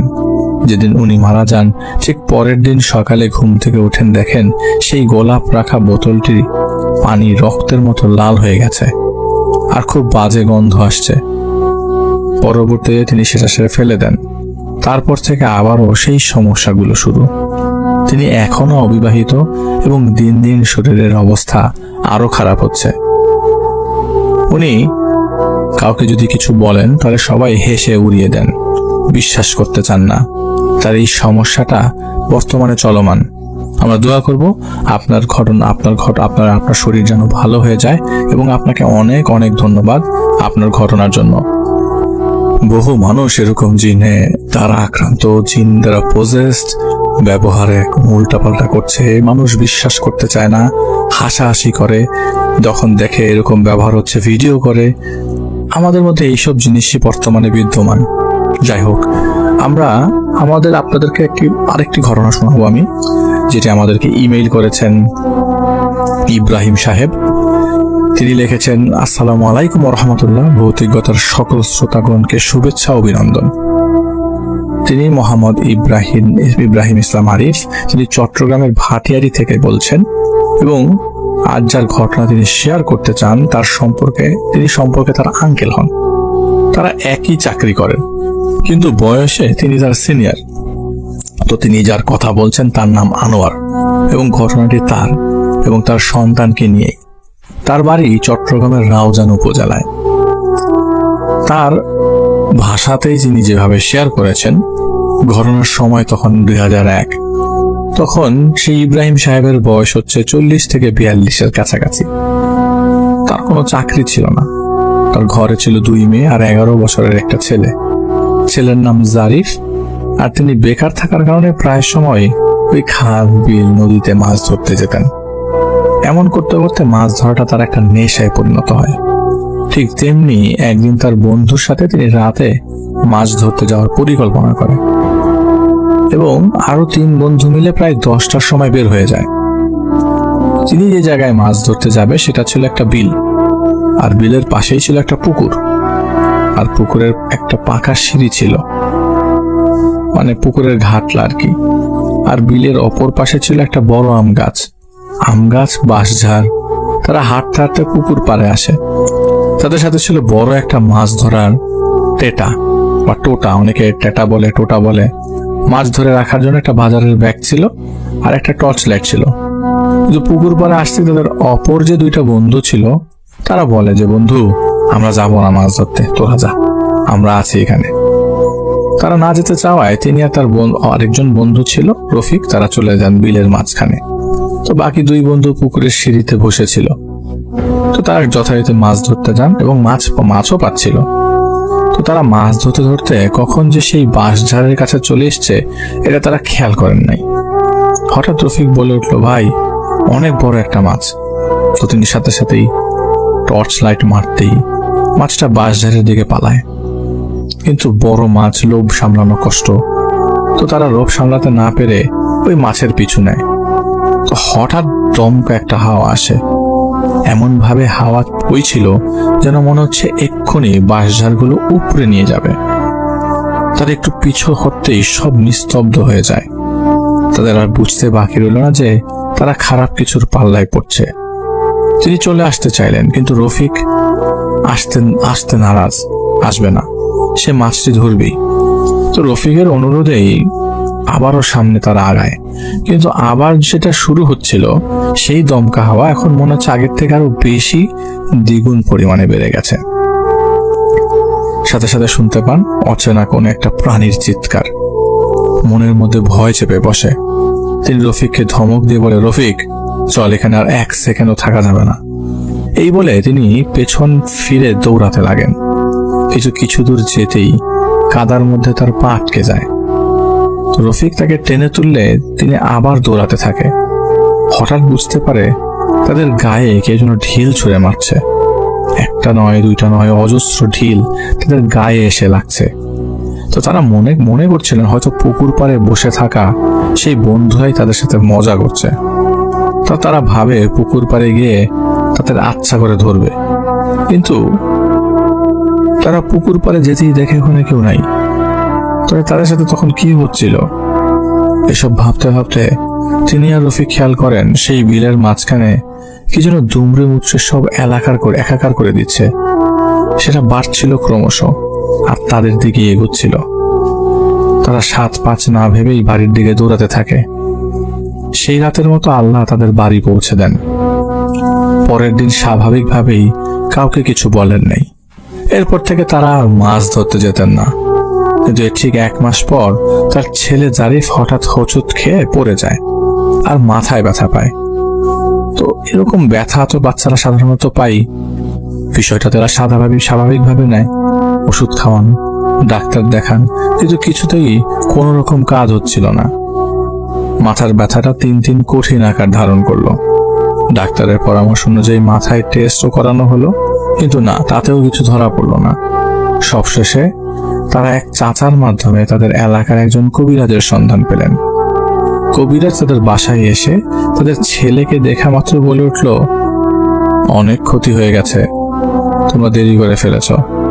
ইব্রাহিম সাহেব ওনার কথার কিছুই বোঝেন নাই। তিনি জিজ্ঞেস করলেন, কি বলছেন এসব, কি হয়েছে আমার ছেলের? তো হঠাৎ কবিরাজ তাকে বলল সেই রাতের কথা। আচ্ছা বলেন তো সেদিন কি কি ঘটেছিল, রাতের বেলা কি কি ঘটেছিল? তো তিনি খুব অবাক হয়ে যান, তিনি জানলেন কিভাবে? তো তিনি যেহেতু জানলেন না, তিনি ভরসা পেয়ে সেই কবিরাজকে সবকিছু বললেন। কবিরাজ সব শুনে বললেন, সেদিন একটা খারাপ জিন তার সাথে চলে এসছে এবং তাকে কিছু করতে না পারে তার ছেলেকে আঘাত করছে এবং সেটা আঘাত করে ফেলেছে। এখন তিনি সবসময় তখন পাগলের মতো হয়ে গেছেন। এর থেকে বাঁচার উপায় জানতে চাইলেন। তার ঘরেই কবিরাজি তার আসন বসালেন এবং কিছু কাজ শেষ করে তাকে ডেকে বললেন তার ছেলেকে বাঁচানোর একটা উপায় আছে, তবে এটা করতে যদি তিনি ব্যর্থ হন তবে তার ছেলেকে হারিয়ে ফেলতে হবে। তো তিনি ব্যাকুল হয়ে জানতে চাইলেন কি করতে হবে। যা করতে হয় তিনি সব করবেন, সবকিছু বিনিময় করবেন। তিনি তার ছেলেকে চান, আর কিচ্ছু চান না। তখন কবিরাজ তাকে বলেন কিছু জিনিস জোগাড় করতে হবে। তার মধ্যে ছিল একটা কালো মুরগি, উড়ন্ত বানরের রক্ত, কবুতরের পালক, আর সব থেকে বেশি জরুরি কামার পাড়ার একটা কাঁচা হাড়ি। কাঁচা হাড়ি বলতে বোঝায় আগুনের পোড়ানোর আগে যেই হাড়িটা বানানো হয় সেগুলোই। এসব বলে কবিরাজ তার ছেলের গলায় একটা তাবিজ দিয়ে চলে যায়। তো মোটামুটি তিনি সবকিছুই তখন জোগাড় করে ফেলেছেন, কিন্তু এই হাড়ির সন্ধান কোনোভাবেই তিনি পাচ্ছিলেন না। এইটা করতে করতে এই সেই করে প্রায় 8 দিন সময় কেটে যায়। ঠিক 9 দিনের মাথায় তাদের পরিচিত এক ভাইয়ের মাধ্যমে তিনি সেই হাড়ি জোগাড় করতে সক্ষম হন। সবকিছু জোগাড় শেষে তিনি কবিরাজকে জানান এবং কবিরাজকে জানানোর পর দিন রাতেই কবিরাজ তাদের বাসায় আসে। সেই কালো মুরগি, বানরের রক্ত, কবুতরের পালক এবং সেই হাড়ির উপর তার কিছু রিচুয়াল সম্পন্ন করেন। আর তার বাসার ঠিক মাঝখানে একটা গর্ত করে সেই গর্তে একে একে সবকিছু দিয়ে সব শেষে তিনি সেই হাড়িটা দিয়ে সেই গর্ত আবার মাটি দিয়ে ভরাট করে দেন। আর ঘরের সব দরজা এবং জানালা তারা কিছু তাবিজ দিয়ে বন্ধ করে রাখে। তাকে বলা হয় আজ রাতেই যা করার করতে হবে, যদি তিনি ব্যর্থ হন তবে সব শেষ। তিনি জানতে চান কি করতে হবে। তখন কবিরাজ বলে আজ রাত ঠিক 12টায় তাকে তাদের বাসায় একা থাকতে হবে এবং ঘরের দরজা জানালা সব বন্ধ করে শুধুমাত্র একটা দরজা হালকা খোলা রেখে সেই দরজার পাশে তাকে বসে থাকতে হবে। তার ঘরে 2টা দরজা, সামনে একটা পিছনে একটা। তিনি কবিরাজের কথা মতো সব জানালা এবং পেছনের দরজা বন্ধ করে সামনের দরজায় বসে রইলেন। কবিরাজ তাকে বলেছিলেন যে রাত ঠিক 12টার সময় একটা জিনের অবয়ব তিনি দেখতে পাবেন এবং সে এদিক ওদিক ছোটাছুটি করবে এখান থেকে বের হওয়ার জন্য। আর ঠিক সেই সুযোগে তার সাথে কথা বলতে হবে এবং তাকে বলতে হবে সে যেন তার ছেলেকে ছেড়ে দেন, তার ছেলে যেন তার কাছে ফিরে আসে। কবিরাজের কথা মতো তিনি বসে রইলেন। মনের মধ্যে বেশ ভয় কাজ করছিল তখন, শুধু আল্লাহর নাম নিচ্ছিলেন। ভয়ের কারণে এদিক ওদিক তিনি তাকাতেও পারছিলেন না। হঠাৎ শুনতে পান রান্নাঘর থেকে কিছু পড়ার শব্দ। তার বুঝতে বাকি রইল না এটা সেই জিনটার উপস্থিতি। তিনি মনে প্রাণে দুয়া জুরুদ যা তিনি মনে করছিলেন সব পড়তে লাগলেন। এবার শুনতে পান আওয়াজটা আরো তীব্র আকার ধারণ করছে। মনে হচ্ছে বেশ কয়েকজন লোক যেন তার ঘর ভেঙে চুরমার করে ফেলছে। তার ঘরের বেড়ার ফাঁক দিয়ে প্রবেশ করার যে জায়গা সেখান থেকে আলো দেখতে পাচ্ছিলেন তিনি দেখতে পেলেন বড় একটা অবয়ব তার ঘরের এদিক ওদিক ছোটাছুটি করছে আর তার পুরো ঘর চুরমার করে ফেলছে। তিনি ভয়ে একদম কাবু হয়ে গিয়েছিলেন, তার মুখ দিয়ে কথা বেরোচ্ছিল না। হঠাৎ ধাম ধাম কিছু আওয়াজ হলো। সে আওয়াজটা এতটাই তীব্র ছিল যে তার নিজেকে তিনি আর কন্ট্রোল করতে পারেননি। একসময় তিনি অজ্ঞান হয়ে পড়েন। জ্ঞান ফিরলে তিনি বিছানায় নিজেকে পান। পাশে তার স্ত্রী ছিল, তার ছেলে মেয়ে আর সেই কবিরাজ ছিল। তখন তার স্ত্রীর কাছে জানতে পারা যায় রাত 1:30-এর দিকে হঠাৎ তার ঘরের দরজা ভেঙে একটা ছায়ার মতো কি যেন উড়ে চলে যায়। তখন কবিরাজ জিজ্ঞেস করে সে অবয়ব কি কিছু বলতে পেরেছে কিনা। তখন তিনি রাতের সব ঘটনা কবিরাজকে বলেন। কবিরাজ সব শুনে এক প্রকার রাগ করেই তার ঘর থেকে বের হয়ে চলে যায়। পরে সব স্বাভাবিক হয়ে গেছে ভেবে তিনি আর কবিরাজের সাথে যোগাযোগ করেন নাই। কিন্তু এর ঠিক 1 সপ্তাহ পর তার ছেলের ভীষণ মাথা ব্যথা শুরু হয়। সেটা তীব্র হতে থাকে। কোনো উপায়ান্তর না দেখে পাশে একটা হাসপাতালে ভর্তি করা হয়, কিন্তু তার একদিন পরেই তার ছেলে মারা যান। এভাবেই তার একটা ভুলের কারণে তার সন্তান, আদরের সন্তানটি সবাইকে কাঁদিয়ে চলে যান না ফেরার দেশে। সবার কাছে তার ছেলের জন্য দোয়া করেছেন। এবং এই ধরনের কেসেস গুলোতে আমরা বুঝতে পারি না মানুষটা কি উপায়ে চলে যাচ্ছেন আল্লাহর কাছে। আল্লাহ যেভাবে লিখে রেখেছেন ঠিক সেভাবেই জিনিসগুলো আপনার সামনে ঘটবে, আপনার সাথে ঘটবে।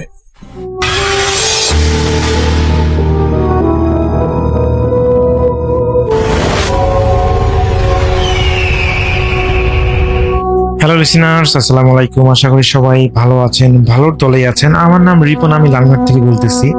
আজকে যে ঘটনাটা আমি আপনাদের মাঝে শেয়ার করব, এই ঘটনাটা আমার একটা দূর সম্পর্কের খালার সাথে একটা ঘটে যাওয়া ঘটনা। তো এটা আমি ছোটবেলায় আমার খালার কাছ থেকে শুনেছিলাম। আমি আজকে সেই ঘটনাটা আপনাদের মাঝে শেয়ার করব। আশা করি ঘটনাটা আপনাদের ভালো লাগবে। তো এটা আমার ছিল নানাবাড়ির এলাকায়। তো আমি বলেছি যে দুঃসময় খালা বলতে আমার নানার চাচাতো ভাইদের যে মেয়েরা আছে, তো তারা সম্পর্কে তো আমার খালাই হয়। তো তাদের একজনের কাছ থেকে আমার শোনা ঘটনা। তো ওই খালারা 4-5 জন সে সময় মাদ্রাসা পড়তেন, তারা রেগুলার মাদ্রাসা যাওয়া আসা করতেন। তো তাদের বাড়ি থেকে একটা রেল স্টেশন আছে তাদের বাড়ির কাছাকাছি। তাদের বাড়ি থেকে রেল স্টেশনটার দূরত্ব হবে 1/2 কিলোমিটার। তো দেখা যায় যে তাদের বাড়ি থেকে তারা সেই রেল স্টেশনটা পার হয়ে একটা নদী আছে, সেই নদীটা পার হয়ে তারা একটা মাদ্রাসায় পড়াশোনা করতে যেত। ঘটনাটার সময়কাল ছিল 1980-র দিকে। সেই সময় আসলে তারা সেই সময় ইয়াং ছিলেন, আমার খালারা সেই সময় বেশ ইয়াং ছিলেন বলতে তারা 15-16 বছর বয়স সেই সময়। তো সেই সময় আসলে স্কুল খুবই মানুষেরা কম যেত। দেখা যায় যে এলাকার মুসলিম বাচ্চাদেরকে সবাই দেখা যায় যে কোরআন শিক্ষা, নামাজ শিক্ষা এগুলো আসলে শিক্ষা করার জন্য তাদেরকে মাদ্রাসায় পাঠানো হতো। তো খালারা সেই সময় আসলে মাদ্রাসায় যেতেন ছোটবেলার থেকে। তো দেখা যায় যে ওরা মাদ্রাসায় যেতে যেতে বেশ দেখা যায় যে অনেক কোরআন শরীফ অনেক কিছু তারা মুখস্থ করিয়ে ফেলেছে। তো আসলে আমি সরাসরি এখন ঘটনায় চলে যাচ্ছি। তো এই যে বললাম যে ওদের বাসা থেকে প্রথমে একটা রেল স্টেশন, তারপরে একটা নদী, তারপরে হচ্ছে মাদ্রাসা। তো সেই মাদ্রাসা তারা আসলে একা যেত না, প্রায় পুরো গ্রামের 100+ বাচ্চা সেই মাদ্রাসায় সেখানে মাদ্রাসা করতে যেত। এবং সেটা হচ্ছে একদম মসজিদের সামনে যে বারান্দা, খোলা বারান্দা, সেখানে আর কি তারা মাদ্রাসা পড়তো। প্রতিদিন সকালবেলা করে মাদ্রাসা পড়ানো হতো। তো তাদের এটা রেগুলার একটা রুটিন ছিল যে সকালবেলা ঘুম থেকে উঠে ফ্রেশ হয়ে মাদ্রাসায় যাওয়া এবং মাদ্রাসা থেকে বাসায় আস্তে আস্তে সকাল 8টা বাজতো। তারা সকাল 7টার দিকে মাদ্রাসায় যাইতো এবং তারা সকাল 8টা, 8:30টার দিকে বাসায় আসতো। তো মাদ্রাসা 1 ঘন্টা চলতো। তো এই যাওয়ার সময় তারা রেল স্টেশনটা আসলে রাসেল ভাই যেটা, এটা ব্রিটিশ আমলের একটা রেল স্টেশন ছিল। তো এই রেল স্টেশনটা খুবই ভয়ানক একটা দেখতে আর কি, খুবই বিশেষ করে পরিত্যক্ত রেল স্টেশন থাকার কারণে এখানে আসলে কেউ একা যেতে ভয় পেত। আর এই রেল স্টেশনের রেল লাইনটা চলে গিয়েছে হচ্ছে পূর্ব থেকে পশ্চিম দিকে। আর রেল স্টেশনটা হচ্ছে রেল লাইনের ঠিক দক্ষিণ পাশে স্টেশনটা, এবং স্টেশনের সামনে পশ্চিম পাশে হচ্ছে একটা আপনার পেয়ারা বাগান। তো একদিন আমার খালা কোনো কারণে তিনি ঘুম থেকে উঠতে তার লেট হয়ে গেছে। দিনের বেলাতেই সকালবেলা তিনি 7টার দিকে যেতে পারেন নাই মাদ্রাসা, অন্যান্য বান্ধবীদের সাথে তিনি যেতে পারেন নাই। তার ওরা লেট হওয়ার কারণে তিনি 8:30টার দিকে বাসা থেকে রওনা দেন। তিনি জানতেন যে আর আধা ঘন্টা বা 40 মিনিটের মতো হয়তো মাদ্রাসা তিনি করতে পারবেন। তো যেহেতু আসলে সে সময় খুবই স্ট্রিক্ট ছিল হুজুররা, যে কেউ অনুপস্থিত হলে তাদেরকে পরবর্তীতে পানিশমেন্ট দিত। তো এই পানিশমেন্টের ভয়ে তিনি আসলে দেখা যায় যে একা মাদ্রাসা থেকে রওনা দেন। তো মাদ্রাসাটা যখনই তিনি ওই আপনার রেল স্টেশনের ভিতর যখন প্ল্যাটফর্মটার ভিতর দিয়েই রাস্তা, ওই মাদ্রাসার রাস্তা যেতে হয়, তো দেখা যায় যে যখনই তিনি প্ল্যাটফর্মের ভিতরে ঢোকেন তিনি হঠাৎ করে এক ধরনের সাউন্ড শুনতে পান। বিশেষ করে রুমগুলোর ভিতর থেকে যেন এক ধরনের সাউন্ড আসতে, কিচিরমিচির সাউন্ড আসতে শুরু করে। তো উনি বেশ অবাক হয়ে যান যে কি ব্যাপারে, কিসের সাউন্ড তিনি পেলেন। তো উনি আসলে উৎসুক, মানে খুবই কৌতূহলবশত দেখা যায় যে ওই প্ল্যাটফর্মের যে টিকিট কাউন্টারটা আছে, তো ওগুলো আসলে পরিত্যক্ত, কোনো মানুষজন থাকে না, একদম পরিত্যক্ত। তো উনি আসলে ওই জানালা দিয়ে, যেটা টিকিট দেয়, তো এই জানালা দিয়ে তিনি আসলে যখন ভিতরে কৌতূহল বশত তিনি তাকান, রাসেল ভাই তিনি দেখতে পান যে সেই রুমটার ভিতরে মনে হয় যে শত শত বাদুড় ঝুলে আছে। তিনি এতটাই অবাক হয়ে যান যে এতগুলো বাদুড় এখানে, মানে তিনি এতদিন থেকে এখানে যাওয়া আসা করেন, অথচ এই বিষয়টা কোনোভাবেই তিনি জানতেন না। তো তিনি বেশ অবাক হয়ে যান এবং বেশ ভয়ও পেয়ে যান যে এতগুলো বাদুড় এই রুমটার ভিতরে। এটা আসলে খুবই অকল্পনীয় একটা বিষয় ছিল তার জন্য। তো তিনি হলো সেই নদীটা পার হয়ে মাদ্রাসা যান, এবং মাদ্রাসা যাওয়ার পর হুজুরের অনেক কৈফিয়ত শোনা লাগে, যে মানে কথা শোনা লাগে যে এত লেট করে আসছো কেন, এটা সেটা। তো তিনি দেখা যায় যে এক পর্যায়ে হুজুরকে বোঝাতে সক্ষম হন যে আসলে তিনি ঘুম থেকে লেট করে আসার কারণে বা মায়ের ভয়ের কারণেই আসলে তিনি এসেছেন।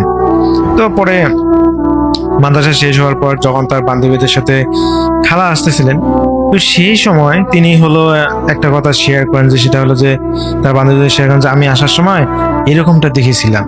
তো তার বান্ধবীরা যারা আছেন অন্যান্যরা, তো তারা তো তার কথা বিশ্বাস করে না যে এটা কেমন সময়, এগুলো আমরা এতদিন থেকে এদিক দিয়ে আসি, ওই আমরা তো কখনো এই ধরনের কোনো ইয়াকে দেখি নেই। তো কোনোভাবেই বিশ্বাস করতেছে না খালার বান্ধবীরা। তো পরবর্তীতে যখন খালা ওনার বান্ধবীকে বলে যে আচ্ছা ঠিক আছে চল, আজকে তোদেরকে দেখাবো। তো রাসেল ভাই যখন খালা তার বান্ধবীদের সহ সেই প্ল্যাটফর্মে চলে আসেন, এবং যখন তারা জানালা দিয়ে উকি দেয়, তখন দেখেন যে না, সেই রুমের ভিতরে তো কিছুই নেই, কোনো ধরনের বাঁধন নেই, কিছু নেই। তো এটা দেখার পর খালা বেশ ঘাবড়ে যান যে কি ব্যাপারে, এত এই মাত্র 40-50 মিনিটের মধ্যে এই একটা হলেও তো বাদুড় থাকবে, কিন্তু সমস্ত বাদুড় তো উড়ে যাওয়ার কোনো মানেই হয় না, এটা তো অসম্ভব। তো তার বান্ধবীদেরকে কোনোভাবেই তিনি বোঝাতে পারেন নাই, এবং তিনিও প্রচন্ড মানে আপসেট হয়ে যান যে এত মানে গর্ব নিয়ে বললেন যে এতগুলো তিনি এতগুলো বাদুড় দেখেছেন একসাথে, অথচ তার বান্ধবীদেরকে একটা বাদুড়ও তিনি দেখাতে পারলেন না। তো তার কাছে বেশ মানে খারাপ লাগে। তো তিনি সেদিন বাসায় চলে যান। রাসেল ভাই এখান থেকে তার সাথে ঘটনা শুরু হয়ে যায়। বাসায় যাওয়ার পর তিনি যখন তার মার সাথে ঘুমিয়েছিলেন, হঠাৎ করে তিনি হলো ঘুম ভাঙে এবং তার মাকে বলেন যে ওনার হলো প্রকৃতির সারা মানে প্রসাবের চাপ দিয়েছে। তো ওনার মাকে বলেন যে আমি বাইরে যাব। তো উনি একা বাইরে যেতে ভয় পাচ্ছিলেন, তো ওনার মা ওনার সাথে চলে যায় প্রসাবখানায়, এবং উনি প্রসাবখানায় বসে যখন মানে কাজ সারার পর যখন তিনি বাইরে হওয়ার পর ওনার মাকে বলেন যে মা দেখো, ওইদিকেই দেখো কি কত সুন্দর সুন্দর ঘোড়ার গাড়ি আকাশে চলে যাচ্ছে। রাসেল ভাই যখনই ওই খালার হচ্ছে মা যেদিকে মানে যেদিকে খালা যেদিকে তাকাইতে বলে সেদিকে যখন সেদিকে দেখে, ওনার মাও এতটাই অবাক হয়ে যায় যে সত্যি সত্যি অনেক কটা ঘোড়ার গাড়ি এবং কিছু মেয়ে মানে রাজকীয় সাজসজ্জায় সেজে হাওয়ায় যেন কি সুন্দর করে তারা মানে হেলে দুলে ভাবে যাচ্ছে, খুব সুন্দর ভাবে মনে হচ্ছে যে কোনো রাজকীয় একটা পদচারণা বলতে রাজারা বা রানীরা যখন রাস্তা দিয়ে যায় যেরকম করে আশেপাশে রাজকীয় ভাবে জাঁকজমক থাকে, সেই রকম আকাশের মধ্যে তারা দেখে যে ওইরকম করে জাঁকজমক কমে ঘোড়ার গাড়িতে করে চলে যাচ্ছে অনেকগুলো মানুষ। তো তারা তো বেশ অবাক হয়ে যায়, এবং তার মাও এই বিষয়টা বুঝতে পারে যে এটা তো কোনো স্বাভাবিক ঘটনা না, এটা অবশ্যই খারাপ কিছু। তো এরপর যেটা হয়, ওনার মা হলো খালাকে টেনে নিয়ে বাসায় নিয়ে যান, এবং রাসেল ভাই সেদিনের পর থেকে খালার শরীরে প্রচন্ড পরিমাণের জ্বর দেখা যায়, এবং তিনি এতটাই অসুস্থ হয়ে যান যে বলার বাইরে। পরে ওনাকে একজন কবিরাজকে দেখানো হয়, এবং কবিরাজ যখন খালাকে দেখেন উনি বলেন যে আসলে এটা আসলে ওই একটা খারাপ জিন তার উপরে ভর করেছে, আর এই জিনটা হচ্ছে ওই প্ল্যাটফর্মেরই হলো একটা জিন যেটা ওখানে সবসময় থাকে। আসলে যখন কেউ একা ওইদিকে যায় তাদের উপর ভর করে, এমনটাই ওই খালার উপরে ভর করেছে। আর খালার দোষ নাকি ছিল যে উনি যাওয়ার সময় মাথায় নাকি ওনার রুন্না ছিল না, ওনার চুল ছেড়ে দিয়ে গিয়েছিলেন। এই জন্য নর্মালি হলো যারা মাদ্রাসায় পড়তে যায় তো তারা হলো সুন্দরভাবে কিন্তু পরিপাটি হয়ে যায়, তো দেখা যায় যে উনি আসলে সেদিন এত কম সময় পেয়েছিলেন যে উনি আসলে ভালোভাবে ওনার মাথাটা মোড়াতেই পারেননি। দেখা যায় যে ওই প্ল্যাটফর্মে ঢোকার সময় তার মাথার উপর থেকে ওনাটা বাতাসে হোক বা যে কোনো হোক পড়ে গিয়েছিল, আর এই কারণে আসলে সেই জিনটা আসলে তার প্রতি আকৃষ্ট হয়েছিল এবং পরবর্তীতে আসলে তিনি অসুস্থ হওয়ার এটাই কারণ ছিল। তো পরবর্তীতে সেই হুজুর আর কি ওনাকে হলো কবিরাজ আর কি ওনার রুকাইয়া করেন এবং রুকাইয়া করার মাধ্যমে খালা সুস্থ হন। তো এরপর থেকে উনি আসলে এই ধরনের ভৌতিক ঘটনার সম্মুখীন হন নাই। তো এর পরবর্তীতে দেখা যায় ওই ঘটনার পরে আসলে খালাকে ওই কবিরাজ পরামর্শ দেন যে ওনাকে বিয়ে দিয়ে দেন, কারণ যে জিনটা ওনাকে ভর করেছিল ওটা খুবই বাজে একটা জিন, হয়তোবা দেখা যায় যে দ্রুত বিয়ে না দিলে হয়তোবা খালার অনেক ক্ষতি করতে পারে। তো এই কথা শোনার পর ওই নানুর পরিবার থেকে খালাকে যত দ্রুততা সম্ভব তাকে বিয়ে দেওয়া হয় এবং বিয়ে দেওয়ার পরবর্তীতে খালা দেখা যায় যে বাবার বাড়িতে আসার আর সুযোগে পান নাই, আর পরবর্তীতে মাদ্রাসাতে নিয়ে জানো নাই, আর ওই প্ল্যাটফর্মে আসলে তো আর কখনো যাওয়ার সুযোগ হয় নাই। তো রাসেল ভাই এর পরবর্তী থেকে আর তার সাথে ওই খালার সাথে আর কোনো ধরনের সমস্যা তৈরি হয় নাই বা ভৌতিক ঘটনা ঘটে নাই। তো রাসেল ভাই এটাই ছিল ঘটনা আমার দুঃসময়ের একটা খালার সাথে ঘটে যাওয়া, যেটা আমি আসলে অনেকদিন থেকে বলতে চাচ্ছিলাম কিন্তু আসলে বলার সুযোগ হয় নাই। তো আজকে আমি আপনার ভূতের শেয়ার করে দিলাম। যদি ঘটনাটা ভালো লেগে থাকে তাহলে ঘটনাটা শেয়ার করবেন। আর লিসেনারদের কাছে রিকোয়েস্ট, যদি ঘটনার মধ্যে কোনো ভুল ত্রুটি হয়ে থাকে সবাই ক্ষমা সুন্দর দৃষ্টিতে দেখবেন। সবাই ভালো থাকবেন, সুস্থ থাকবেন এই প্রত্যাশায়। আল্লাহ হাফেজ।